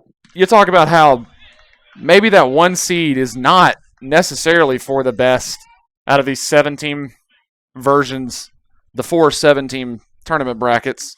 Getting that bye. North Greenville, had they have won that game, would have only had to win 2 more games, but instead had took a loss as that one swung and missed, and have to win 5 to get out of this bracket.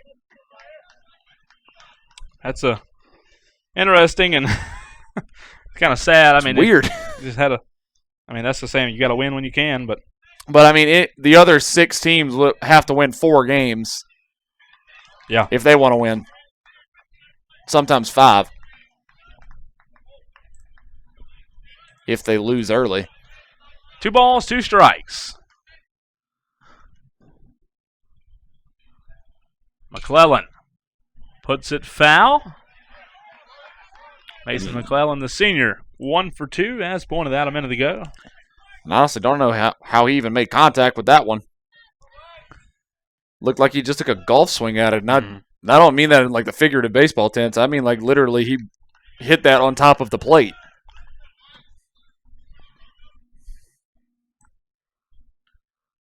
This one's way inside.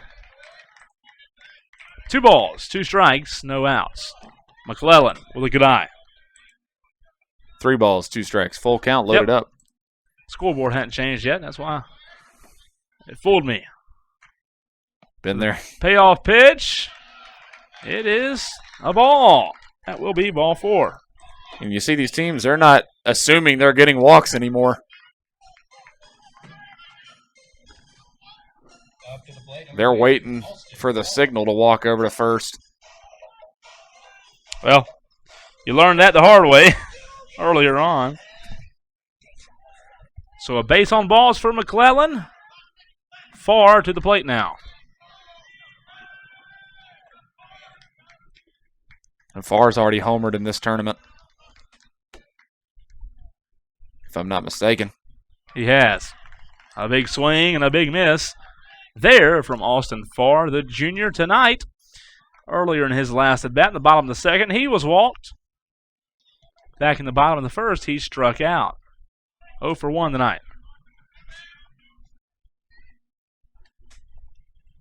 Way inside, runner goes to second. And that's a big steal, if you will. Columbus State has a runner in scoring position. A base hit will tie this game up. I got a feeling this kind of going to be like the North Greenville Georgia College game. Absolutely, and that's going to be credited advancing on a wild pitch, as that one was well in the dirt. Kevin Elefante will come out and talk to Blake Waldron, the new pitcher, the fairly new pitcher for the Crusaders of Belmont Abbey. Fairly new, 9 pitches in. Yep. So 1 ball, 1 strike. 9:30 here in Tigerville. A little bit late starting this game because of the 11-inning Game 2. We're in the bottom of the 5th. Farr at the plate. Runner on second. Austin Farr, the lefty, awaits the first pitch from Waldron. He lets it go outside, ball 2.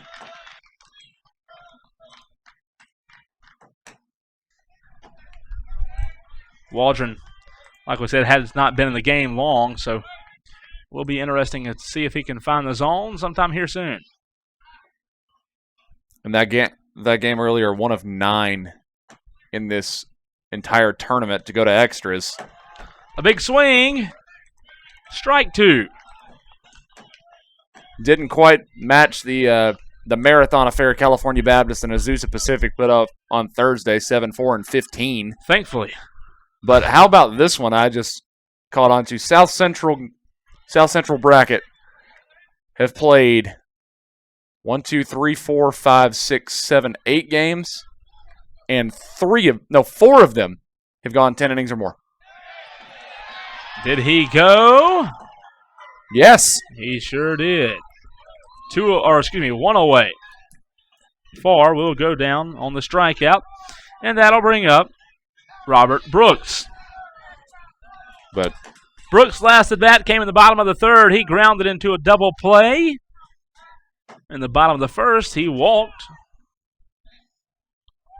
So not the best night so far from Robert Brooks.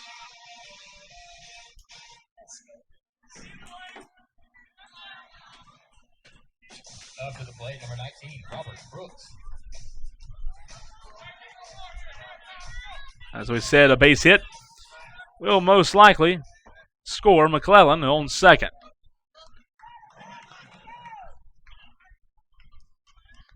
Colin Rosenbaum can't really cover second because he's got to play the gap. And neither can McGarry. McGarry has to cover the gap. Now creeping over. And absolutely a huge shift. Yeah. And time called. So no pitch there.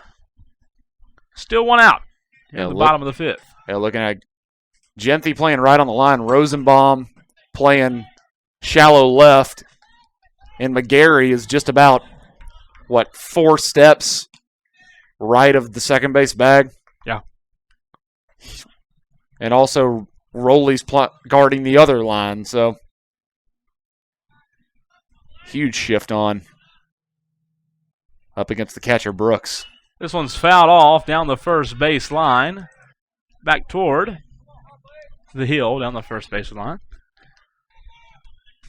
I mean, I've seen some extreme shifts. This isn't really it's pretty commonplace at this point, but we haven't quite edged over into Houston Astros shift territory yet. We saw once earlier today, and I think it was the first game, somebody beat the shift, and that's always fun to see, to hit the shift. This one's popped up. This one will stay in play, I believe. Yes, it will. It'll come all the way back to shallow right field, and a nice job and a nice glove. That was Matt McGarry, the senior, with the second out. That'll bring up Frank Wager. Frank Wager's last at bat came in the bottom of the third. It ended the bottom of the third. It was a strikeout to end the inning. He doubled back in the bottom of the first. Now a big difference in the look of the defense. Look how deep the infield is. Jacob Rowley. You're looking over there. McGarry's playing shallow right now. Yeah, he is. And Rowley's all the way Rowley's in right, too. Only one player truly on the infield. And that's McClellan. That is Genthy, third baseman for Belmont Abbey. You're right. Rosenbaum is also right there on the line. Trying to keep everything in front of him. A 1-2 count. A 0-1 count. Reading the wrong numbers on the scoreboard. Yeah, you hear cheers. You don't really know where they're coming from. Kind of assume one or the other. This pitch downstairs, ball 1.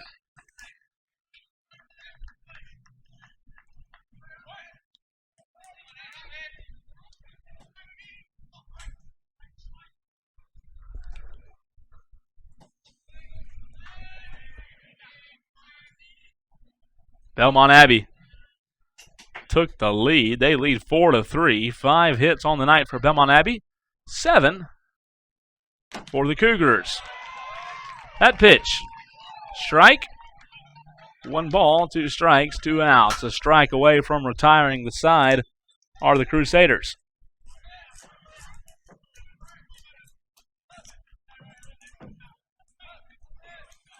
Blake Waldron taking his time on the mound, looking down Wager. A swing. Hager will put it into shallow left field. Will it go out of play? Yes, it does. Count remains 1-2. This is the fourth at bat of the inning.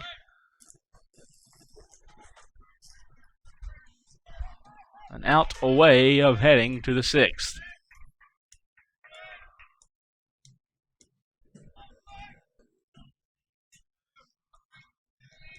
Just over 4.5 played.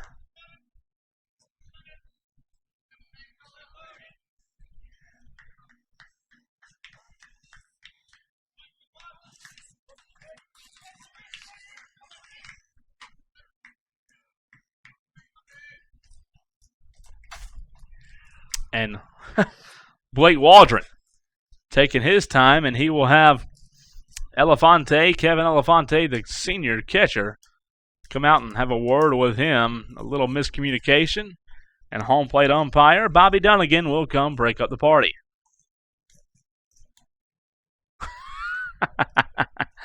Look at that music. How about that music?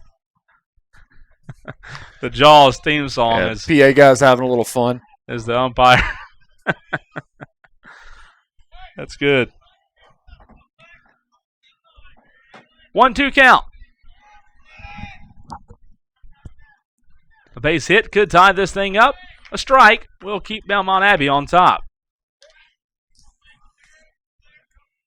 Here's the 1-2. This one swung on. A dribbler picked up by the pitcher, and a flip over from Waldron, and a nice play to Jacob Rowley, and Belmont Abbey still on top. So a walk in this inning, a strikeout, a pop fly, and a hit to the pitcher. And that will be 4 in order after McClellan's walk. No runs, no hits, no errors, and 1 left on base. We will head to the top of the 6th. Let's see who's up for Belmont Abbey. It's going to be Elefante, Rowley, Lathrop on the other side. Top of the 6th up next on the North Greenville Sports Network.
Sheridan Coy is the new pitcher for Columbus State. And we'll get to the final line for Tyler Cadenhead once we have a chance here. Leading off is Elefante. First pitch, ball 1. Yeah, Cadenhead finishes 5 innings pitched, 5 hits, 4 runs, 3 of them earned, 3 walks, 2 strikeouts, 1 hit by pitch, 1 double, 2 homers, 103 pitches. There's your stat line on him. He thought about going. Did Elefante, lays off for ball 2. Now you've got to wait on Sheridan Coy to find his rhythm and find that strike zone. He's been upstairs twice in a row now. Let's see if he can bring it down. He does, but way too far inside. Ball 3. 3 straight balls to start off the inning. And this is where, ironically, it's helpful that Belmont Abbey had their starter chase so early. He finds the zone that time. Strike 1. 3 balls, 1 strike. We're looking at the bullpen game now from here on out. Belmont's been there since early in the game. A big swing from Elefante, and nothing there. No contact. Good job by Sheridan Coy to work his way out of that trouble. Now a 3-2 count, full count for Sheridan Coy. Facing Elefante. Kevin Elefante. I don't know what he's doing now. Going back to the dugout for something. Switching bats, maybe? Elefante walked his last at bat in the top of the fourth. Before that, he grounded out in the top of the third. Yeah, that does seem to be a different bat. Little neon green matches the turf.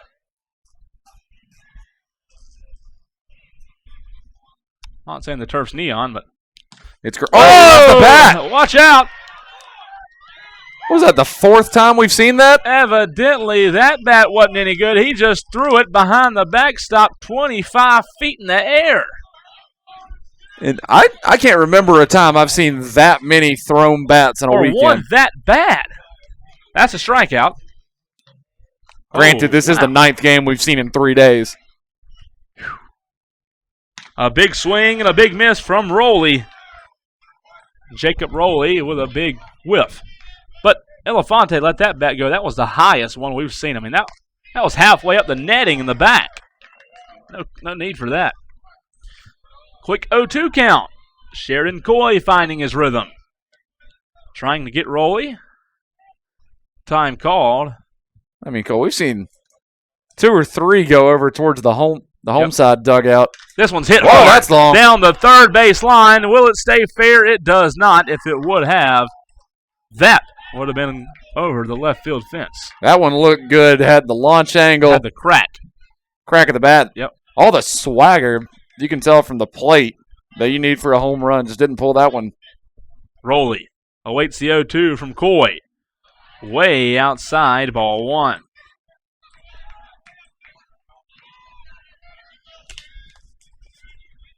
Rowley singled his last at bat in the top of the 4th inning. In the top of the 3rd, he grounded out. 1 for 2 is Rowley. 2 balls and 2 strikes.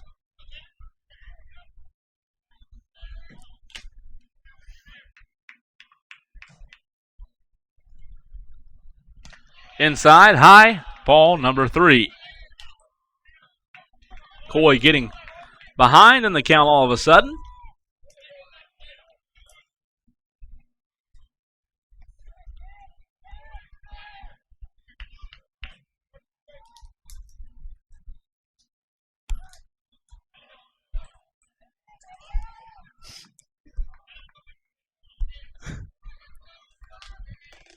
Count remains 3-2.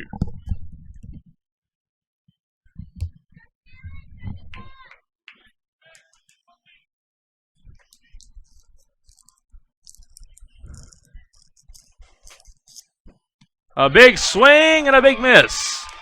That will be out number 2 and strikeout number 2 in a row. Elefante goes down swinging. Rowley goes down swinging, and Robert Lathrop, the junior, up next. He hit into an E6 last time in the top of the 4th.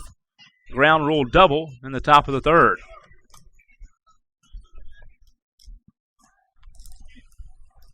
Two outs. He watched that one go by. A pretty pitch on some heat for strike 1. Again, Sheridan Coy, the new pitcher, in the ball game for Columbus State. Seems to have a lot of heat coming out of the bullpen. I like his command as well. Good placement off that outside edge. Right now is where he's getting the most of his strikes called. 0-2 count. 1 strike away from retiring the side. Here's the 0-2. He wanted it. Just a bit upstairs. You're right, he did want it.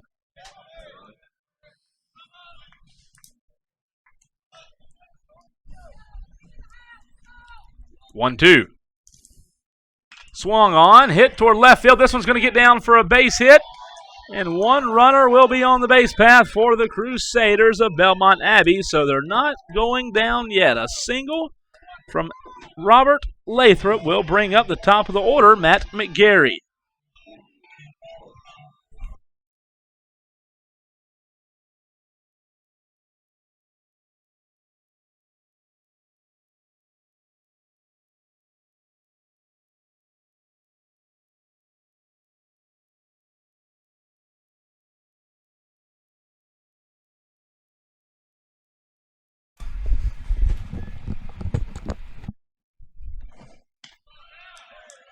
That one unable to find the strike zone. Ball 1.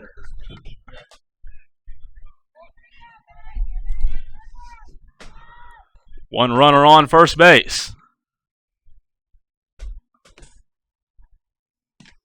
Downstairs, ball 2.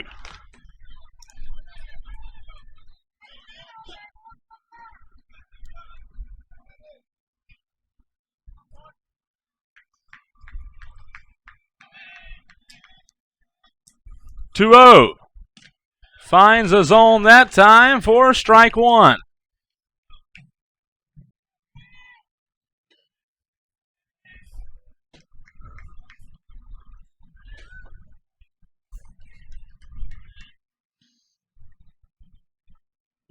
Here's the next pitch.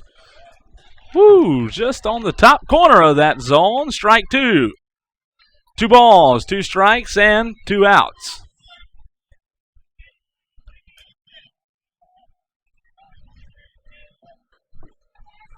Here's the 2-2 pitch. Coy fouled off from McGarry. Again, McGarry flew out back on the top of the 4th.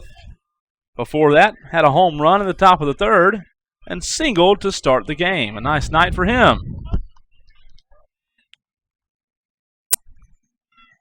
This one's popped up. Will it stay in play? It's going to be close, and it is going to go out of play up on the hill down the 3rd baseline. Interesting how this field sits kind of down in a little bowl, if you will, a big hill down the 1st baseline, a pretty big hill down the 3rd baseline, and all of it facing towards the mountain range. Yep, and I think that's another advantage because of the turf. You don't have to worry about the rain now piling up. Yeah, just imagine, and we've had this problem in the past before. Yeah. Before this field was turf, when it was grass and dirt, if it rained, it was a mess. Well, just imagine if we had grass with all the rain we've gotten this weekend. This one's hit to left field, trailing.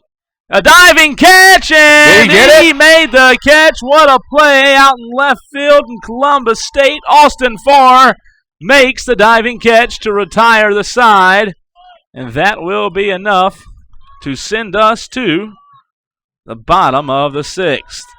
All right, so a strikeout, a single, and a flyout. No runs, 1 hit, no errors, 1 left on base. We'll head to the bottom of the 6th.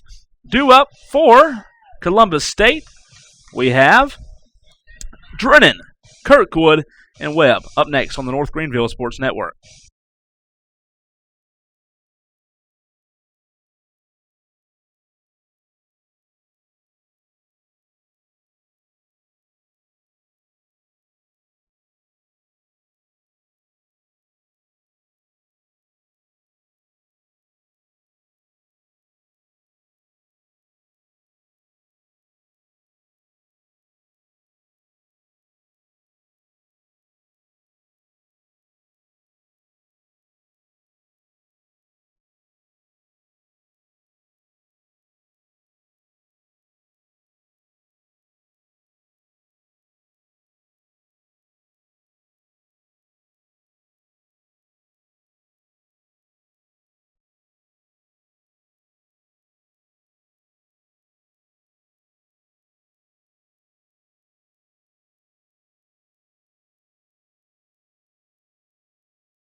We are back in the bottom of the 6th. 4-3 is the score. Belmont Abbey has taken the lead on a home run earlier in the game, and a nice home run to take that lead. 4-3, Crusaders on top. This one way inside for ball one. Just a bit inside.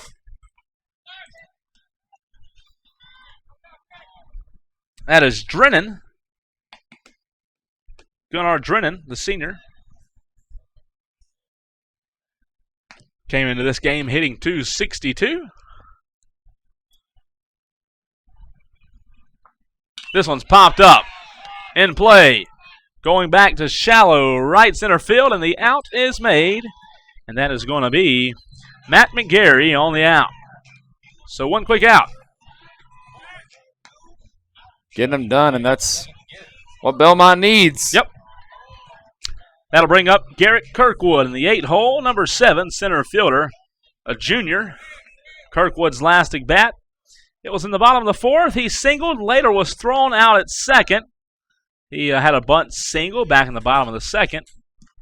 So not too bad of a night for him. But he's the one that was caught stealing that, had he not been, a run would have scored for Columbus State, and this game would be sitting 4-4. Does this one find the zone? Yes, it does. A quick 0-2 count for Blake Waldron. A little bit low on that one. Ball one.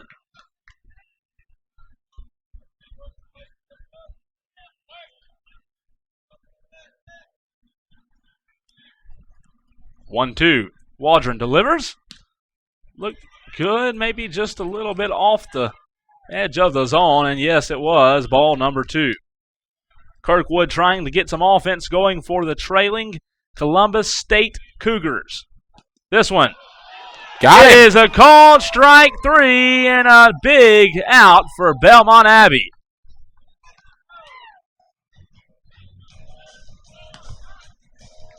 That'll be the second out. A pop fly from Drennan.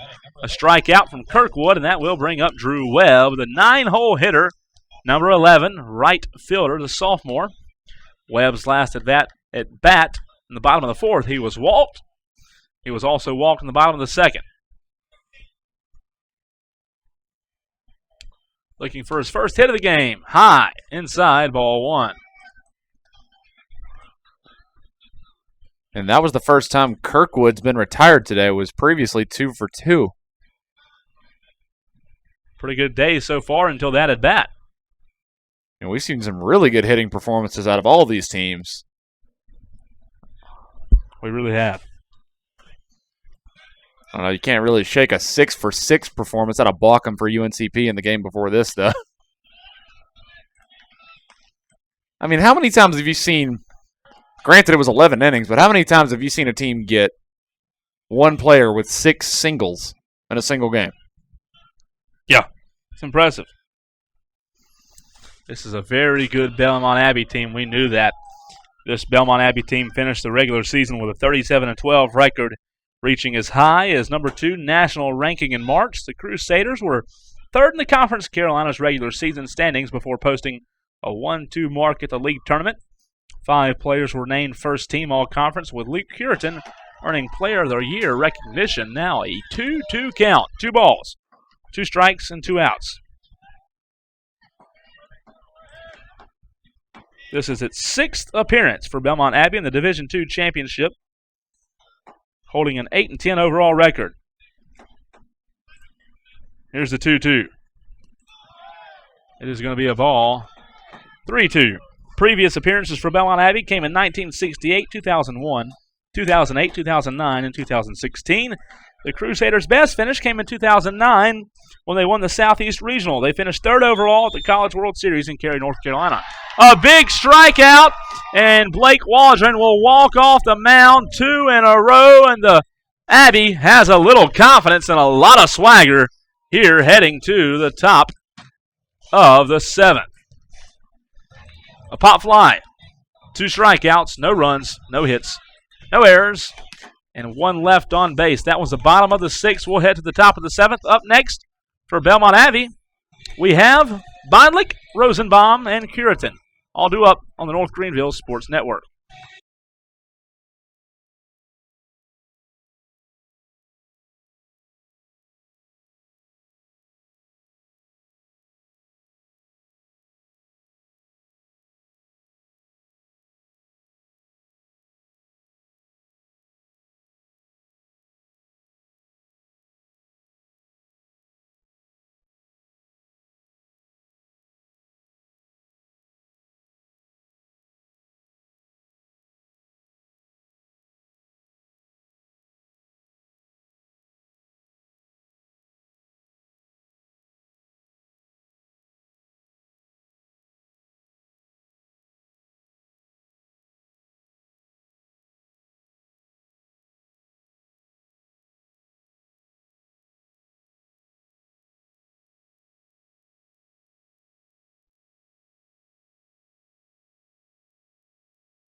First pitch is going to be strike number 1.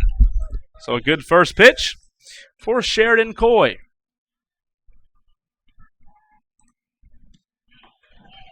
Second pitch does not find the zone. Ball 1. Nick Beinlich, the senior, came into the game hitting .340, is at the plate for Belmont Abbey. This one swung on and fouled off, brings the count to 1-2. Beinlich grounded out to third in the top of the 5th, walked in the top of the 3rd, and grounded out into a double play in the top of the 1st. 1-2, a swing, a miss, and strike number 3. A big strikeout for Sheridan Coy, and that will bring up Colin Rosenbaum, the senior. His last at bat grounded out to third in the top of the 5th, hit by a pitch in the top of the 3rd, and flew out in the top of the 1st. Rosenbaum is due.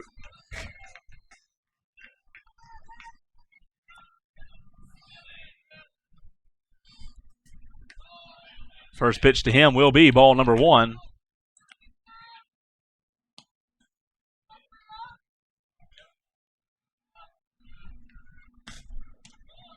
That one finds the zone for strike 1.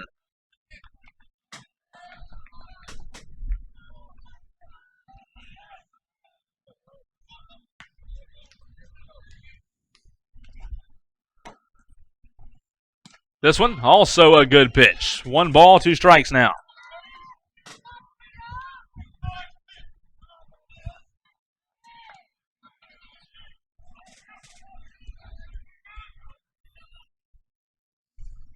Next pitch to him. Did he go? A check swing? Yes. Yes, he did. 2 strikeouts in a row. That'll bring up Luke Cureton. He went yard last time he was at the plate. And speaking of Luke Cureton, he became the 2nd Crusader in as many years to be named the Conference Carolinas Player of the Year. Nick Beinlich won the award last season to become the first player in program history to garner such an award. Cureton becomes the 2nd player in program history to win the award. As we said, he did have the long ball working for him last time he was at the plate to give Belmont Abbey the lead.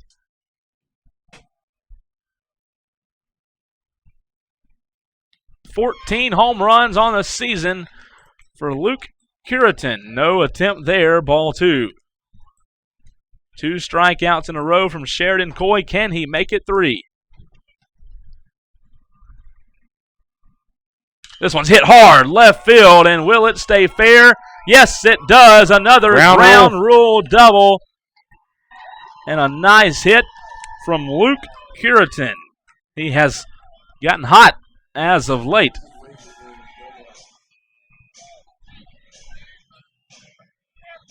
Thomas Yoder due up next.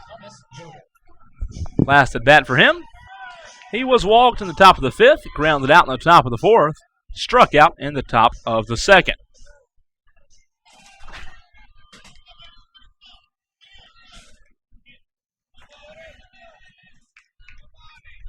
First pitch to Yoder. He thought about it. Check swing. Did he go? He did! Strike 1.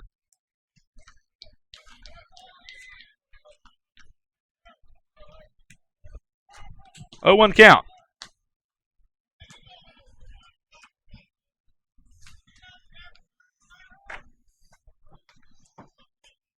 Thomas Yoder is a senior out of Cary, North Carolina, the same place where the Division II World Series is hosted. Strike 1. I thought he went around earlier. That was just the first strike, they say. 1 ball, 1 strike. Runner in scoring position for Belmont Abbey. That's Cureton at second with a nice lead. That pitch in the turf.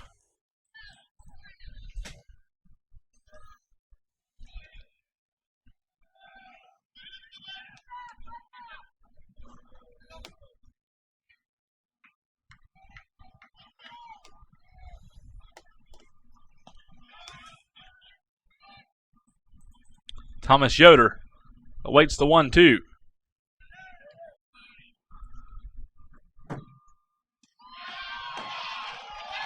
And he's got him. And he did get struck out. How about that? Not 3 in a row, but 3 this inning. So Yoder goes down on the strikeout. How about a big inning from Sheridan Coy here in the top of the 7th? We had 3 strikeouts, a ground rule double, no runs, 1 hit, no errors, and 1 left on base. That was Cureton left on base. We head to the bottom of the 7th. Due up, we are looking at Berry, Brown, and McClellan, all due up for Columbus State when we come back in the bottom of the 7th on the North Greenfield Sports Network.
Leading off is Grant Berry, the junior. His last at bat, he singled.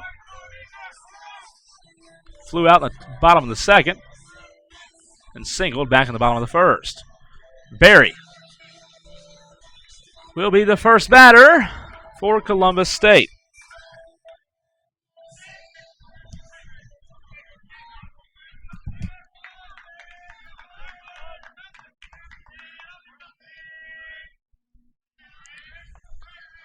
Here's the first pitch. High. Ball 1.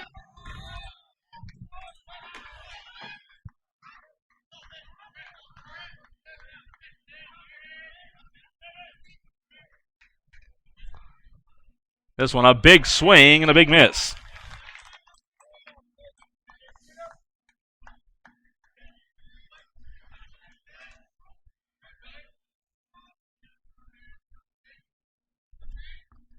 Another big swing. How about the pitching performances we've seen as of late from Blake Waldron and Sheridan Coy?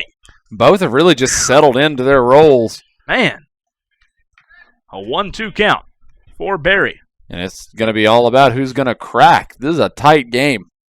This one swung on, hit, coming our way, and this one's deep. And it is going to be called out in center field. A nice play by Nick Bondlick. Thanks for saving our lives, Nick. Alan, you said not again. That one was hit right toward us. That wasn't back row. Will's over here just curling up beside me trying to duck away from another one. Yeah, no kidding. That one was close. 1 out. First pitch he watches go by. That's Brown for a ball. Chase Brown.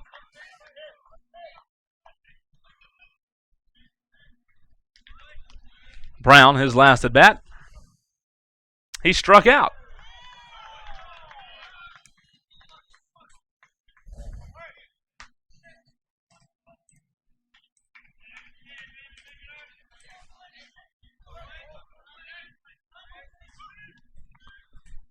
Two-0 count. Here's the 2-0 pitch.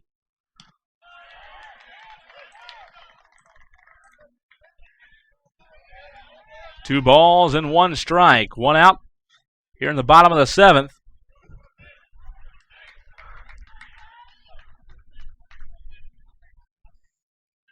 4-3 still remains your score as that one looked good, and it was 2 balls and now 2 strikes.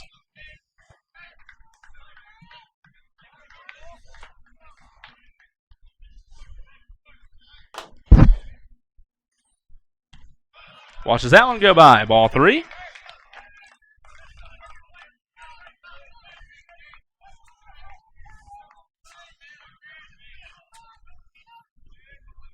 Payoff pitch on the way to Brown.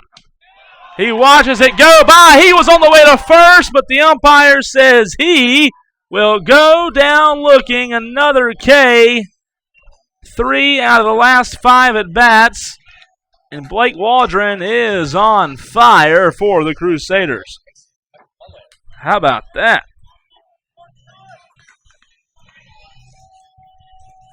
So 2 outs. That brings up Mason McClellan.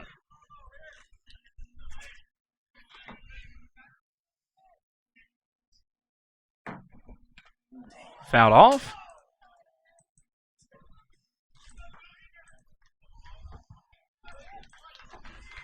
He'll take his base on that one. Got whacked in the helmet. Did it hit him? Yeah. How about that?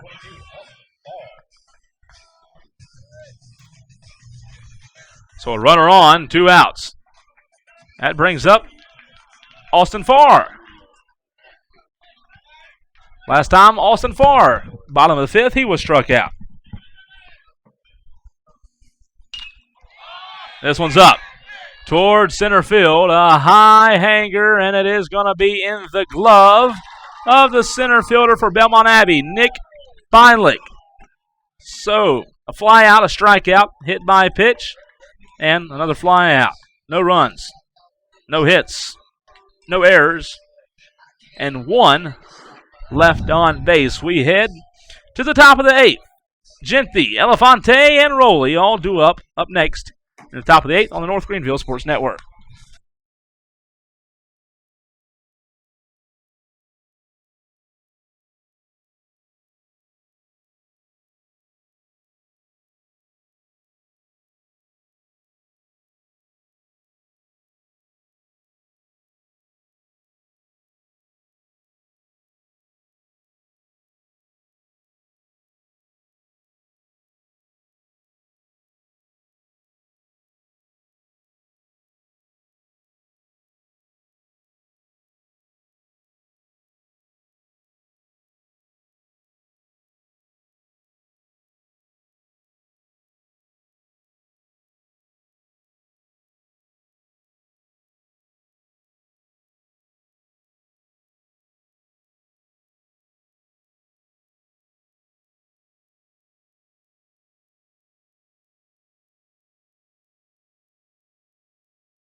Back with you in the top of the 8th. Genthy, Elefante, and Rowley all due up. Josh Genthy will be your first batter for Belmont Abbey, a lefty.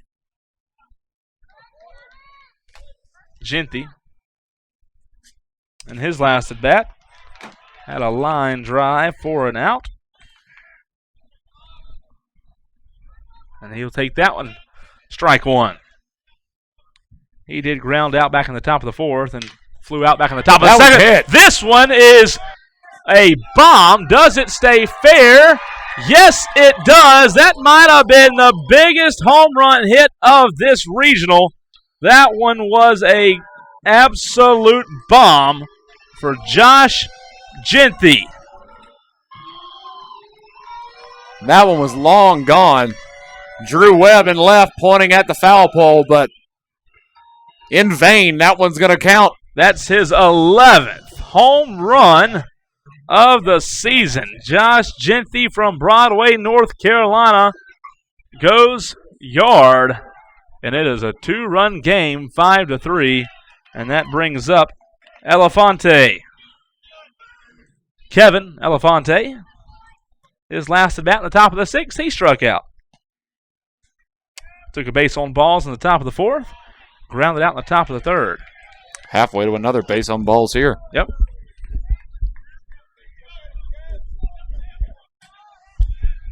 How about that solo shot from Genty? That was enormous.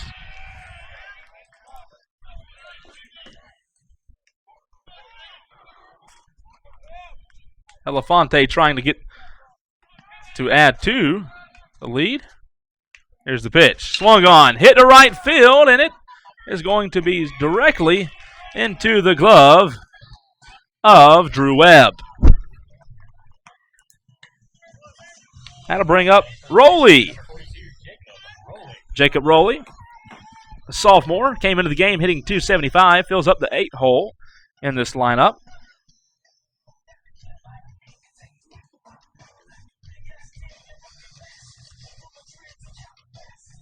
Jacob Rowley trying to get going. A sophomore out of Winter Springs, Florida, number 42, has one out against him. And that was the third different Abbey Crusader to homer. How about that? Genty, Cureton, and is that McGarry? Yeah, all three of them have gone yard in this game. Jacob Rowley, a guy who can definitely hit the ball.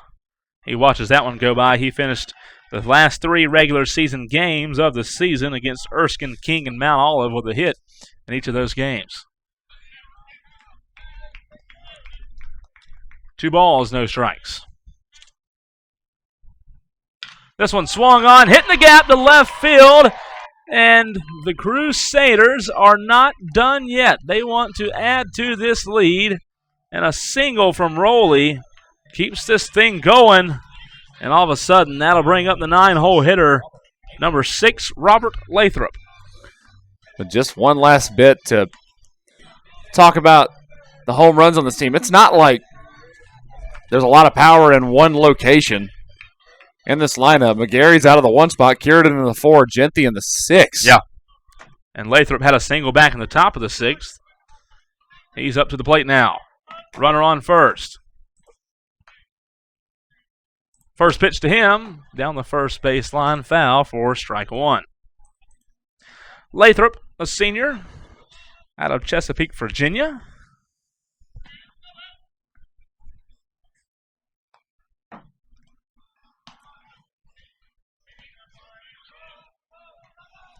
Lathrop did have a single, as I mentioned earlier.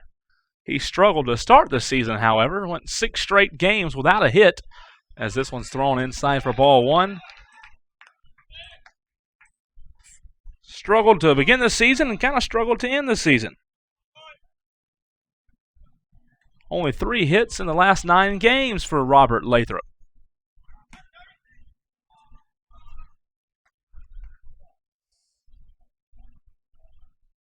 This one is going to be just off the table outside for another ball. 2 balls, 1 strike, 1 out.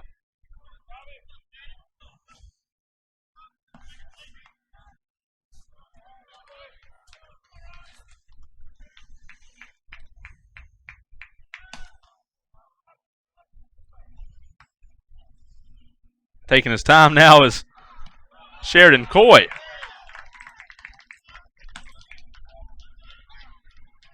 Three, 1 count.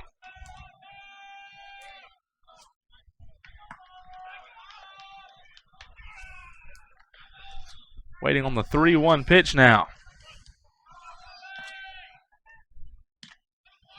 That is a strike. That brings the count to a full count.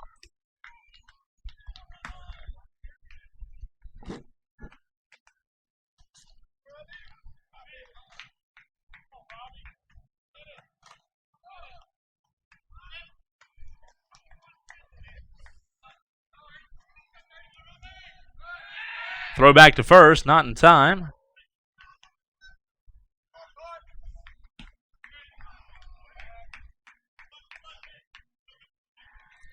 When Belmont Abbey scores 5 runs, the Crusaders are 4-3 on the season.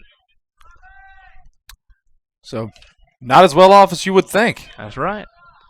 Still a full count. However, when they score 6 runs, Allen, they are 3-0. Actually, let me add to that. when they score 6+, 3-0 at 6+. Excuse me, they're 3-0 at 6 runs, 4-0 at 7 runs, 1-0 at 8 runs. So if they score above 5 runs, they're undefeated on the season. A pop-up and an easy out, as that will retire Lathrop. So again, when this Belmont Abbey team scores more than 5 runs, they are 10-0. Top of the order back up, Matt McGarry. He flew out his last at bat.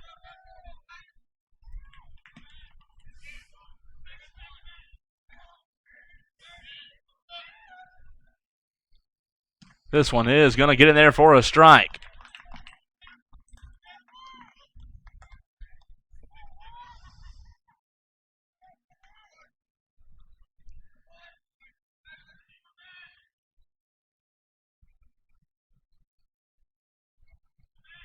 Top of the 8th inning still.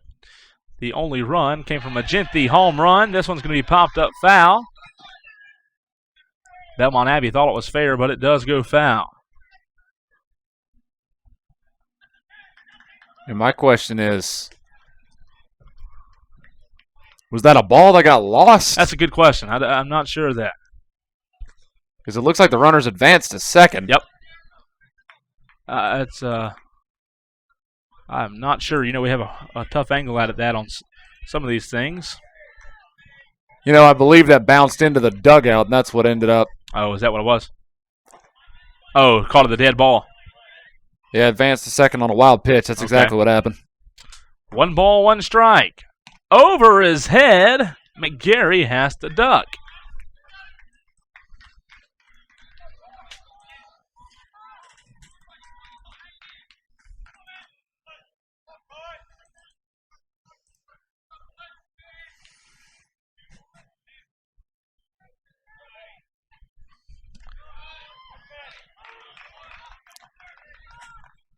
So Matt McGarry trying to get on base, Allen. McGarry holds the second longest on base streak for the Abbey, 36 for Matt McGarry. Not a bad streak to have. Not at all.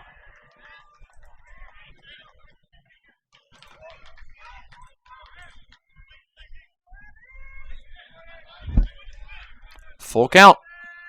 Full count and 2 outs. A runner in scoring position for the Crusaders. Payoff pitch up. Went for it. High swing, a fast swing, and nothing but air underneath that one. So a strikeout for McGarry. The inning led off by a home run. We had 1 run off of 2 hits, no errors, and 1 left on base. We will head to the bottom of the 9th. Due up is going to be Brooks, Hager, and Drennan when we come back on the North Greenville Sports Network.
Robert Brooks leading off the inning. He is the 5-hole in this Columbus State lineup, and the Cougars trail by 2 here in the bottom of the 8th. Now they will get one more at bat in the bottom of the ninth because they are the home team. But they've got to start getting some of those runs back now, or Belmont Abbey will get the win. How about the pitching performance lately from Blake Waldron? Alan? Absolute dominance, really, since the second inning out of this pitching staff. Sure has been. A strike. That brings the count to 2-1.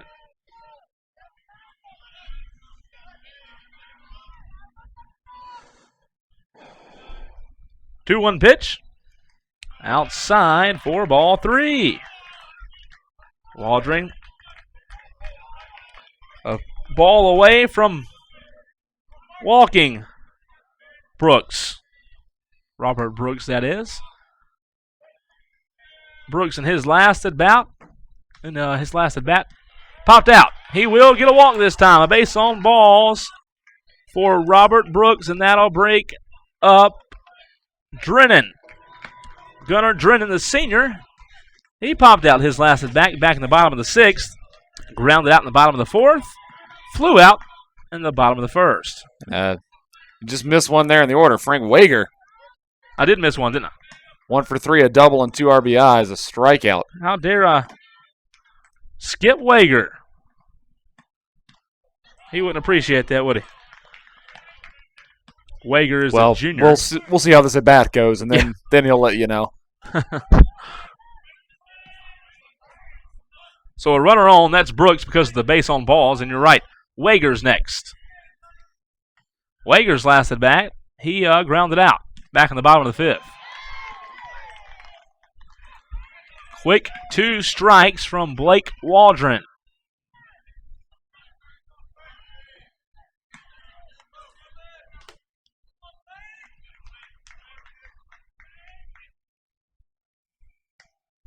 This one high, some heat behind that ball though. Ball 1.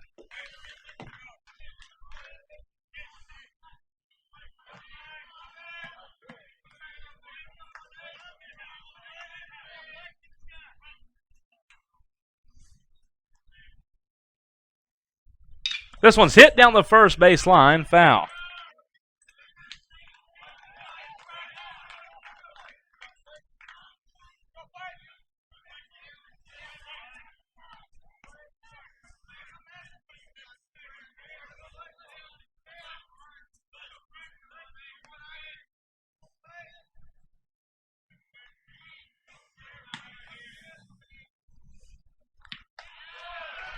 That brings the count to 2-2.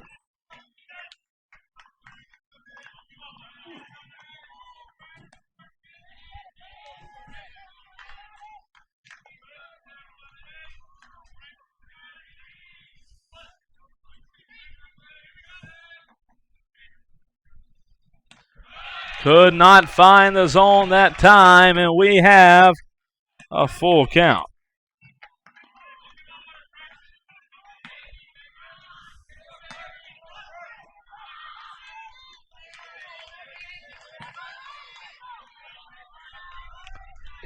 Payoff pitch on the way from Blake Waldron. A runner on, no outs here in the bottom of the 8th. Waldron, wind up, pitch, swung on, a miss, and a strikeout for Hager. Now that'll bring up Gunnar Drennan, the senior. He popped out back in the bottom of the 6th. So Gunnar will come up to the plate now and try to get something going. He represents the tying run for Columbus State.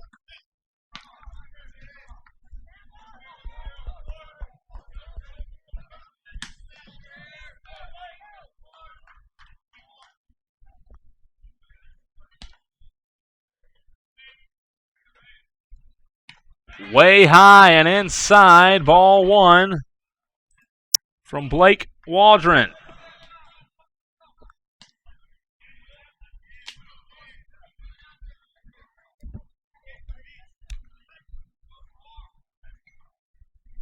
Here's the 1-0.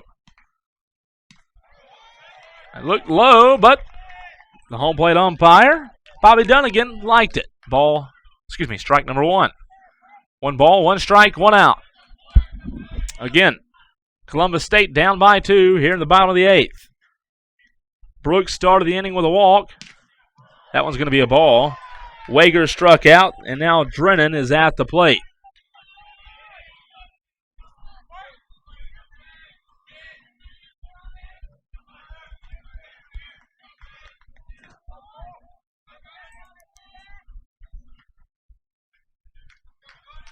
Here's the 2-1. Way inside, and it's interesting to watch. You keep seeing Kevin Elefante try to frame it, and this home plate umpire is not buying it. 3-1 count, 1 out. Belmont Abbey in danger of putting 2 on here with 1 more ball.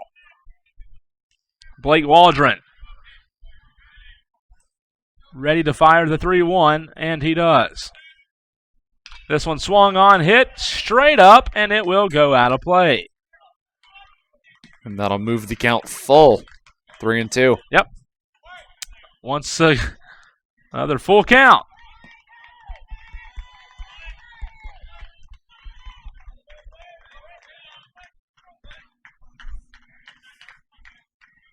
Three balls, 2 strikes, 1 out. Gunnar Drennan at the plate. Blake Waldron on the mound for the Crusaders. Waldron looks down to Drennan. Fires. Payoff pitch. Inside, ball 4, and all of a sudden, Columbus State with a little chance at some offense with only 1 out. And the first real hint of offense we've seen. Yeah. Since earlier in the game. It's the second inning, really, isn't it? Haven't scored since the bottom of the 2nd. Wow. All 5 of these runs from Belmont Abbey have been unanswered. Let's take you back to the bottom of the 2nd. It started off with a bunt single from Kirkwood, a base on balls from Webb. Berry flew out. Brown singled. McClellan got out, but Farr got onto a base on balls as well, so that's how they were able to get some runs. It's almost like Columbus State's gotten away from the game plan that was making them successful in the beginning. We're playing a lot of small ball. They were. Trying to bunt singles, and it worked. Crazy, real unique stuff, but now here against this pitching from Waldron, really haven't been able to do much of anything. 5-3 remains the score. 2 runners on, 1 out. Waldron delivers. This one's hit and right into the glove. How about that play from Colin Rosenbaum to record the 2nd out? Talk about great awareness. That was very good awareness from Rosenbaum. And also Rosenbaum caught that, then ran into the base paths. So there was no chance of advancement, even if there was a sniff of wanting to.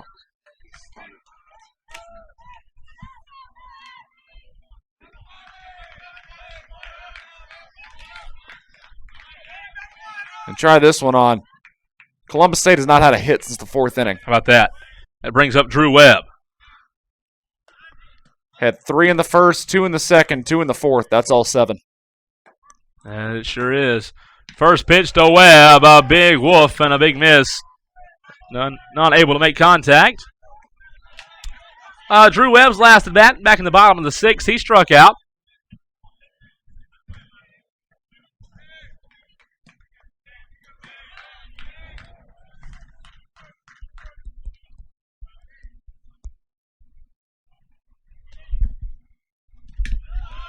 Pitch, low, ball 1.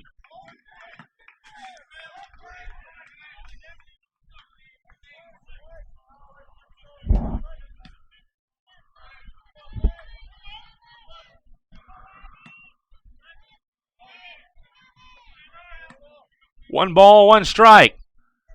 2 outs. Waldron steps off the mound. Alan, what's Waldrop up to in the pitch count? Waldrop's sitting here 66, about to throw his 67th. 67th on the way from Waldron. That will be the 1-1 pitch. Here with 2 outs, pitching to Drew Webb, right fielder for Columbus State. Easily the furthest any pitcher's made it for Belmont. 41 out of Baker, only win an inning, and then 36. That's a swing and a miss. A big swing and a big miss. Webb a strike away from going down swinging. And yeah, you talk about the performance from Blake Waldron. Yeah, 41 out of pitches out of Baker, 36 out of Hill. He went 3 innings at least. Waldron sitting here 3 2/3, 67. Waldron's been the most impressive of the three. And he's the last one that came up. Yep. And we said when he came on, typically a starter coming out of the bullpen. Here's the pitch. Gets away from the catcher, but no one advances. Count is now 2-2. 2 balls, 2 strikes, and 2 outs for Drew Webb. Again, Drew Webb did strike out his last at bat back in the bottom of the 6th. Blake Waldron trying his best to retire the side. One more strike will do it.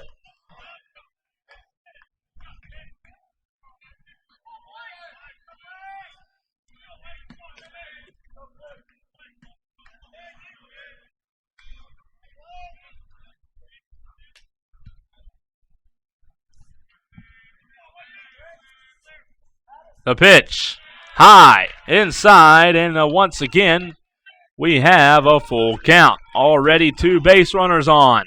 Yeah, threatening to load the bases on a walk or strikeout ends it here. That's right, and that's a good point. 2 ends of the spectrum. A walk will load the bases. A strike will retire the side. Blake Waldron, maybe his biggest pitch of the game, and a big at-bat for Drew Webb. Waldron looks to third, delivers low in the dirt. It is ball 4, and the bases are juiced for Columbus State. Will we see a visit to the mound? No, it just looks like a conversation from Elefante. And they're going to leave Waldron out there. And here is the most perfect situation for Columbus State, you would think. Top of the lineup, Grant Berry to the plate with the bases juiced. Berry's last at-bat was in the bottom of the 7th. He flew out. But it was a sac fly. It was. Before that, bottom of the 4th, he singled. A single here would score 2. They trail by 2. Blake Waldron in the biggest situation of the night. A little bit of a tense situation. And time is called, and that was a good time call from Berry. And smart motion, didn't throw the ball, but Waldron still went through the pitching motion. Yep. And it's like the motion of pitching is an unnatural motion anyway, so trying to stop yourself from going through it only causes more damage. Here's the pitch, swung on, hit deep down the third base line. Will it stay in play? It does not. On top of the batting cages. On top of the batting cages. Both teams wearing down. Which one of these will crack first, and who will make the first mistake? Will it be Waldron, or could it be Grant Berry?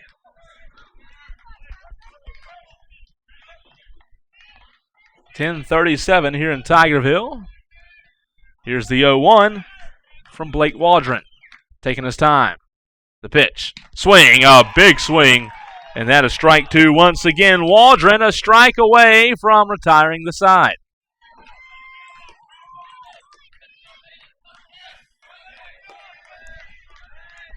Berry already has 1 RBI looking to add on. Single up here, and you've tied the game at 5. Yep. Here's the 0-2. A strike will retire the side. Just a bit outside, ball 1. Such a big game. The winner of this game, both of these teams are probably really tired right now, but the good news is the winner can sleep in as long as they want to tomorrow because they do not play tomorrow. They'll wait until Monday. And at that point have to be beaten twice. Whew.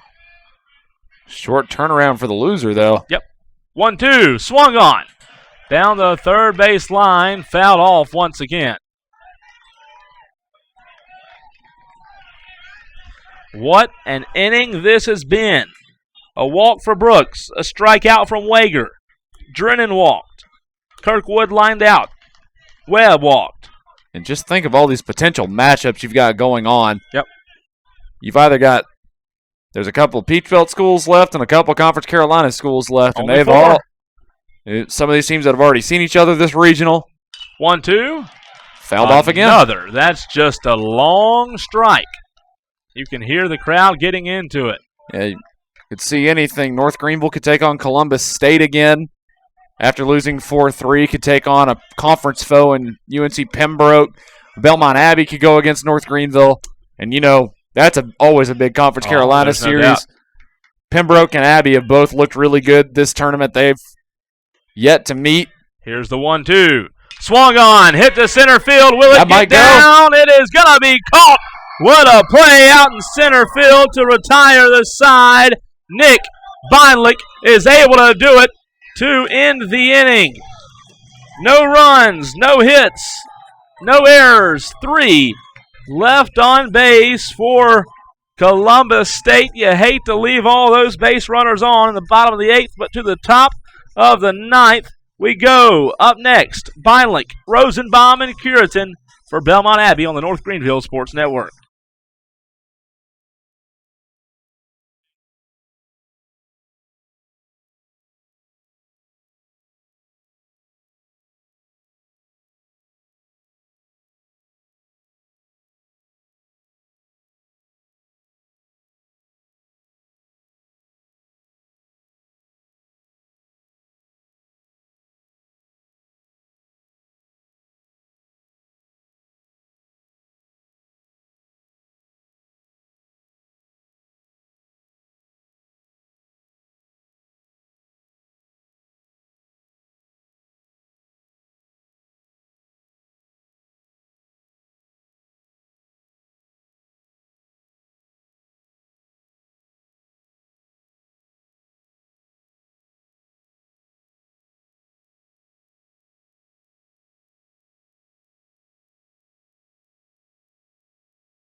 Back here in Tigerville, we are in the 9th inning. That should mean, won't count our chickens yet, but maybe we can get out of here at a decent hour. You never know. Never know. 5-3 is the score. The Crusaders of Belmont Abbey have taken the lead over the course of the last really 5 innings, and they have held on. Allen, no offense. Look at that scoreboard. After the second inning, 0-0-0-0-0. And we've already tacked on it. Columbus State had 3 hits in the first, 2 in the second, 2 in the fourth. Even though they left the bases loaded just then, that was 3 walks that let them do it. So they haven't had a hit since the 4th inning. And they'll also, Sheridan Coy done for the game. 3 innings pitched, 4 hits, 1 run. It was earned, 6 strikeouts, 62 pitches. 1 double and 1 home run given up. And how about that? 3 home runs for this Belmont Abbey offense. Whew. That is the difference in the game. Absolutely. That's 4 of the 5 runs. Yep. Beinlich slams this one down the first base line. Beinlich was the one who just made the spectacular grab out in center field to end the inning. And that's big. Easily could have tied the game had that dropped. Yeah, that would have been a big, big drop. Look at that stance from Beinlich. Now he levels out, watches that one go by for ball 1. Top of the 9th, again, Columbus State is the home team. They'll get one more chance, but I don't know if they're going to get a better chance than what they had in the last inning. Loaded the bases, could not get out of it. Still have the 2, 3, and 4 hitters up. Next pitch, a big swing and a big miss. Drew Reeves, the new pitcher on the mound for Columbus State. And Columbus State just trying to get down to the DH, third baseman, and left fielder in the next inning. Brown, McClellan, and Farr. Drew Reeves comes into this game with a 3.07 ERA. This one's fouled off down the first base line. A 1-0 record for Reeves, 13 appearances, 2 saves, 14.2 innings pitched, giving up 12 hits, 5 runs. All 5 of those earned, 6 walks, and 13 strikeouts on the season for Drew Reeves. He's got to get Beinlich, Rosenbaum, and Cureton. 3 of the best hitters in this lineup. That was a good call. Called third strike. Heinlich doesn't like the call, but I thought it was a strike. He was up on that plate a little bit. Strike 3. That's 2 in a row for Belmont Abbey. 2 different pitchers, but 2 strikeouts in a row. Colin Rosenbaum up. He was struck out in his last at bat back in the top of the 7th. In the top of the 5th, he grounded out the 3rd, hit by a pitch in the top of the 3rd, and flew out back in the top of the 1st. Talking about a guy that's really due. That one was low, ball 1.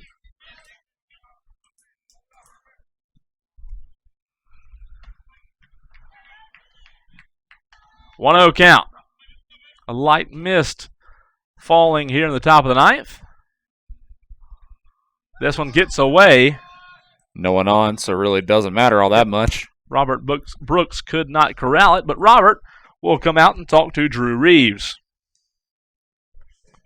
Brooks is a freshman, and Drew Reeves, let's see, he's a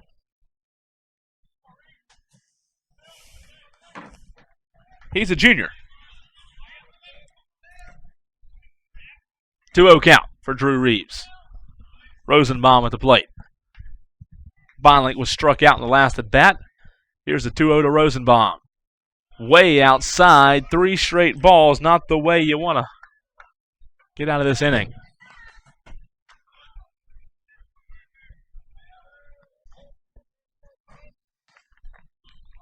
Three balls. Here's the pitch. High and outside, ball 4. Rosenbaum will take his base. Maybe that was more of just an intentional walk, just to put him on. Base on balls. That brings up Player of the Year, Luke Cureton, the sophomore, who has had a home run in this game. That home run came back in the top of the 5th for Cureton. And Belmont Abbey leads 5-3 over Columbus State. Top of the 9th. 1 out. The pitch. Just off the plate. Ball 1 to Cureton.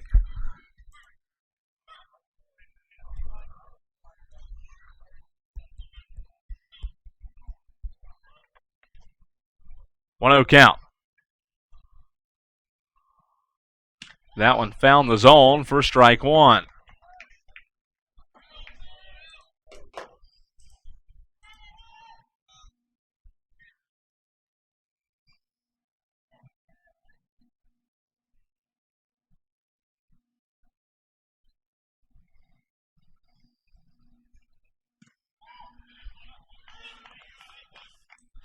Count now. 1-2. And another final coming out of the South Central. Texas A&M Kingsville, 5-2 over Colorado School of Mines, sending the 5 seed to the winners game. Colorado Mesa, Colorado School of the Mines got to play for the right to play Texas A&M Kingsville for that crown. Here's the 1-2. Outside, ball 2. Alan, help me pick out some interviewees for both teams. Obviously, several to choose from Belmont Abbey. But for Columbus State, they've had some nice efforts as well. So both sides of the ball have been fantastic on either side. But if you're looking at Columbus State this game, you're looking at Barry's 2 for 4 with an RBI and a run. Kirkwood's 2 for 4 with a run scored. Yeah, those are 2 good ones right there. And then for the Abbey, that one's dribbled in. Short. Throw to first. In time for the out. There's out number 2, but a run does advance.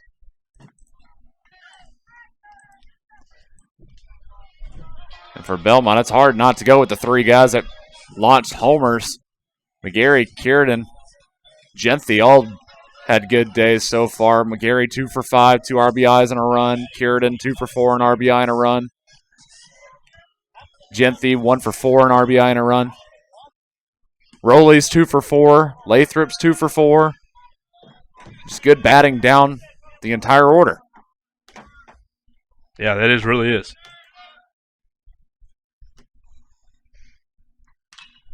This one's popped up. Could be the final out. And confusion. Oh, it does get down, but it's foul, isn't it? It's a foul ball. How about that? Just a lot of confusion. Just a lot of noise coming out from the crowd. The Belmont Abbey supporter, or the Columbus State supporters, rather. They did a good job, didn't they? No, Belmont Abbey, my bad. A little confusion. Putting in some support, trying to distract catcher and first base, Brooks and Hager. Did their job.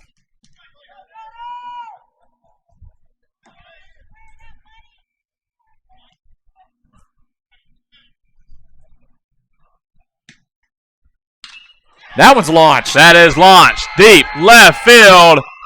Parallel right to the left of the scoreboard, and 1-2 run score. And how about Yoder going yard? Woo! What a day for this Belmont Abbey offense. That's a fourth different Crusader to go yard. 6 of the 7 runs coming off the long ball.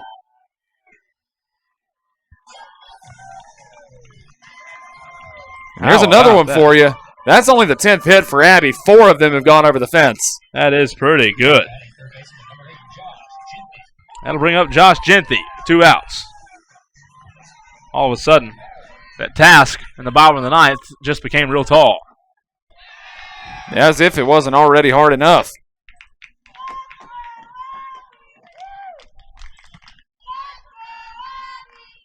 You hear the Belmont Abbey fans getting into it. There's a pitch and a strike from Drew Reeves. And in case you're wondering, now Yoder's 1 for 4, 2 RBIs and a run. Hadn't had a hit coming into that. 7-3 is the score. Way inside, but strike. Strike 2. Now Columbus State just a strike away from retiring the side.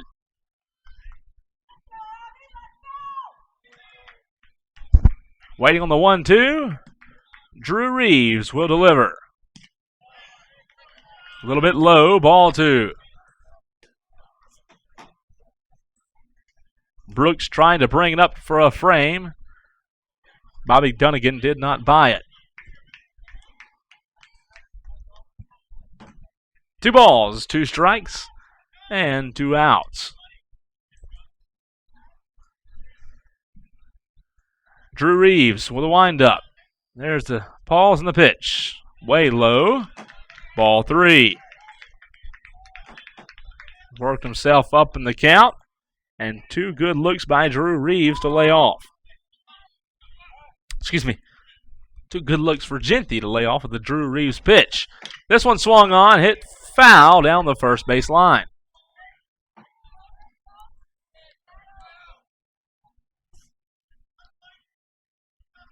Josh Genthy had a home run his last at bat. And then before that had a line drive for an out back on the top of the 5th. This one swung on, hit. Will it stay in play? Yes, it will. There's 2 players going after it, and the out is made by the left fielder for Columbus State, Austin Farr. And that will be an out, but not before the damage is done. 2 runs, 1 hit. No errors, and none left on base. We head to the bottom of the ninth. It is 7-3 in the bottom of the ninth. Quite. Can't get my words straight. We will head to the bottom of the ninth and see if Columbus State can mount the comeback on the North Greenville Sports Network.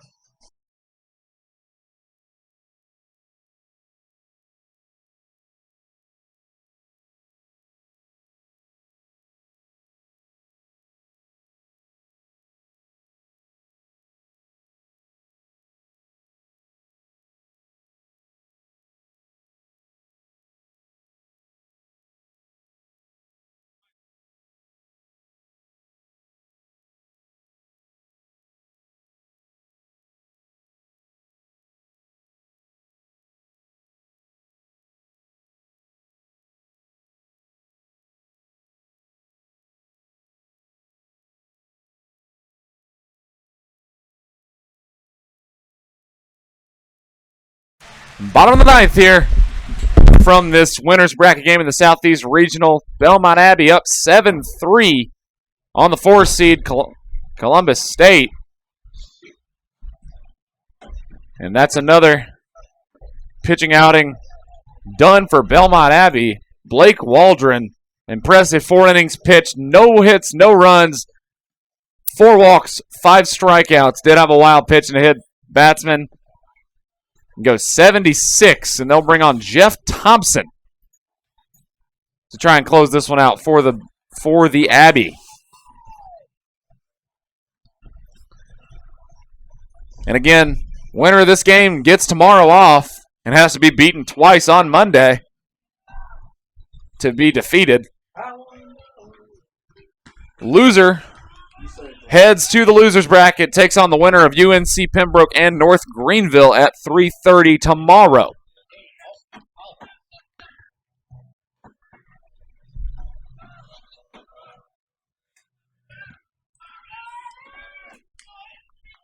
Now pinch hitter in for the DH. Ball 1.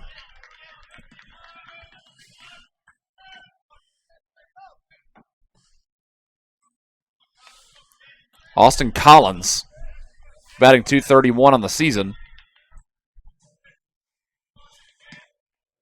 at the plate. And that one fired in for strike 1.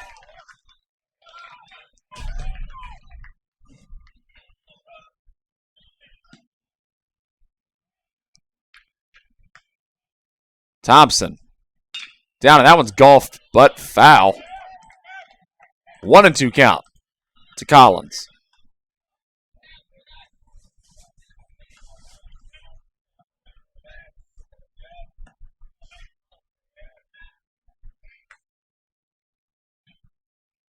Throw down. And a punch out.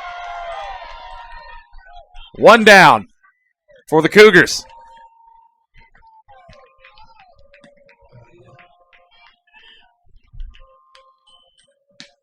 And a conversation coming around Thompson. And that might have been all they wanted out of him.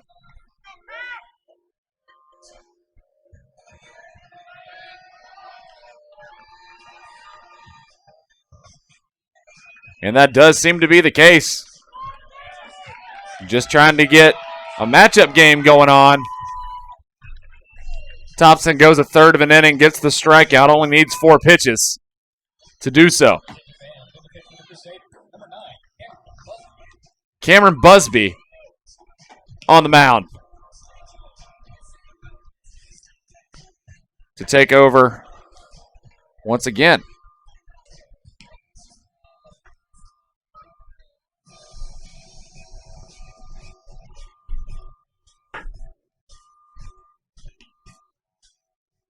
And Busby, 84.2 innings pitched, typically a starter, had 12 starts. 97 hits, 44 runs, 34 of them earned, 15 walks, 65 strikeouts. Has given up 14 doubles, a triple, and 6 home runs. Has an 8-3 record and a 3.61 ERA. And never really got around to numbers. For Thompson, he started 10 games, 45 innings pitched, 46 hits, 39 runs, 36 of them earned, 31 walks, 55 strikeouts, 16 doubles, 3 homers. 3-3 record, 7.20 ERA, just to cover that one. The crowd really alive to see Busby come out of the pen. He's 2 outs to advance to the championship Monday.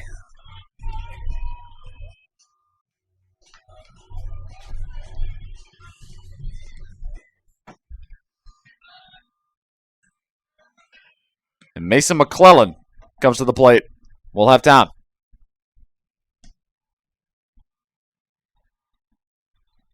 And everyone looking over the hill.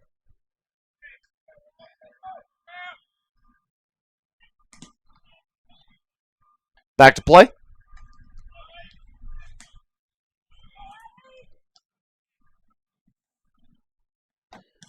That one thrown in for strike one.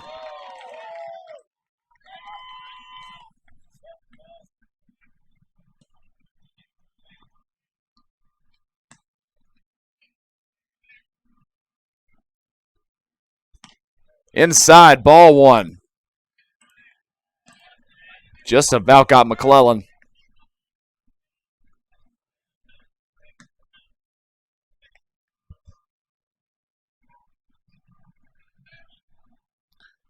Down and hit. Right to short, back to first. In time for the second out.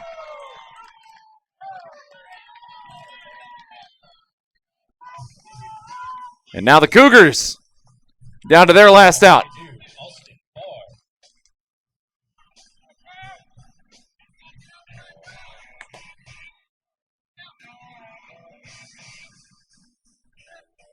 And this will bring up Austin Farr, the left-hander. 0 for 3, a walk and 2 strikeouts.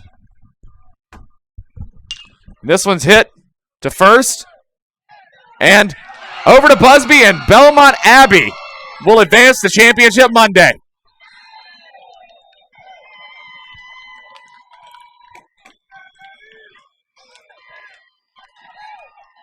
Ladies and gentlemen, that brings the final game of today to an end. The final, Belmont Abbey 7, Columbus State 3. An absolute shutdown by Belmont Abbey's pen, using several starters in the process, keeping Columbus State hitless from the fifth inning on. After the fourth, Columbus State played 2 in the first, 1 in the second, and that's it. 3 runs, 7 hits, 1 error for the Cougars. Belmont Abbey down 3-0 early, played 2 in the third, 1 in the fourth, 1 in the fifth, 1 in the eighth, and 2 in the ninth. 7 runs, 10 hits. No errors on 4 home runs from 4 different Abbey Crusaders. For Columbus State, down the line, Grant Berry will finish 2 for 4 with an RBI and a run. Chase Brown goes 1 for 4. Austin Collins, who just pitched hit, will go 0 for 1. Mason McClellan will go 1 for 3 with a run scored. Austin Farr 0 for 4. Robert Brooks 0 for 2. Frank Wager 1 for 4 with 2 RBIs. Gunnar Drennan 0 for 3. Garrett Kirkwood 2 for 4 with a run. Drew Webb 0 for 1. And tagged with a loss will be Tyler Cadenhead, his first of the season. And flipping over to the Abbey, what a performance by them. Matt McGarry, 2 hits, 5 at-bats, 1 run, 2 RBIs. Had a homer. Nick Beinlich goes 0 for 4. Colin Rosenbaum goes 0 for 3, but does have a run scored. Luke Cureton, 2 for 5, 1 RBI on 1 run. It was his homer. Did also have a double. Thomas Yoder, 1 for 4, 2 RBIs and 1 run scored on his homer. Josh Genty, 1 for 5, 1 RBI and 1 run on his homer. Kevin Elefante, 0 for 3 with a run scored. Jacob Rowley, 2 for 4. Robert Lathrop, 2 for 4 with a run. And getting the win will be Blake Waldron. 4 innings pitched. 4 walks, 5 strikeouts. No hits, no runs, no errors. Ends up shutting down the Columbus State Cougars from his point on. And absolutely deserves a player of the game nod. 76 pitches. And then you got to give a nod to all the guys with the home run. Just the entire batting lineup. McGarry, Cureton, Yoder, and Genty all going yard in this game. All but one of the runs for the Abbey coming off the long ball. So, that'll do it for this game. As Columbus State will fall out and Belmont Abbey will move to Championship Monday, getting the day off after their long night yesterday. 3-0 in the Southeast Regional. And Columbus State will take on the winner of UNC Pembroke and North Greenville tomorrow at tentatively 3:30. But that'll do it from day 3 of the Southeast Regional. Games going off.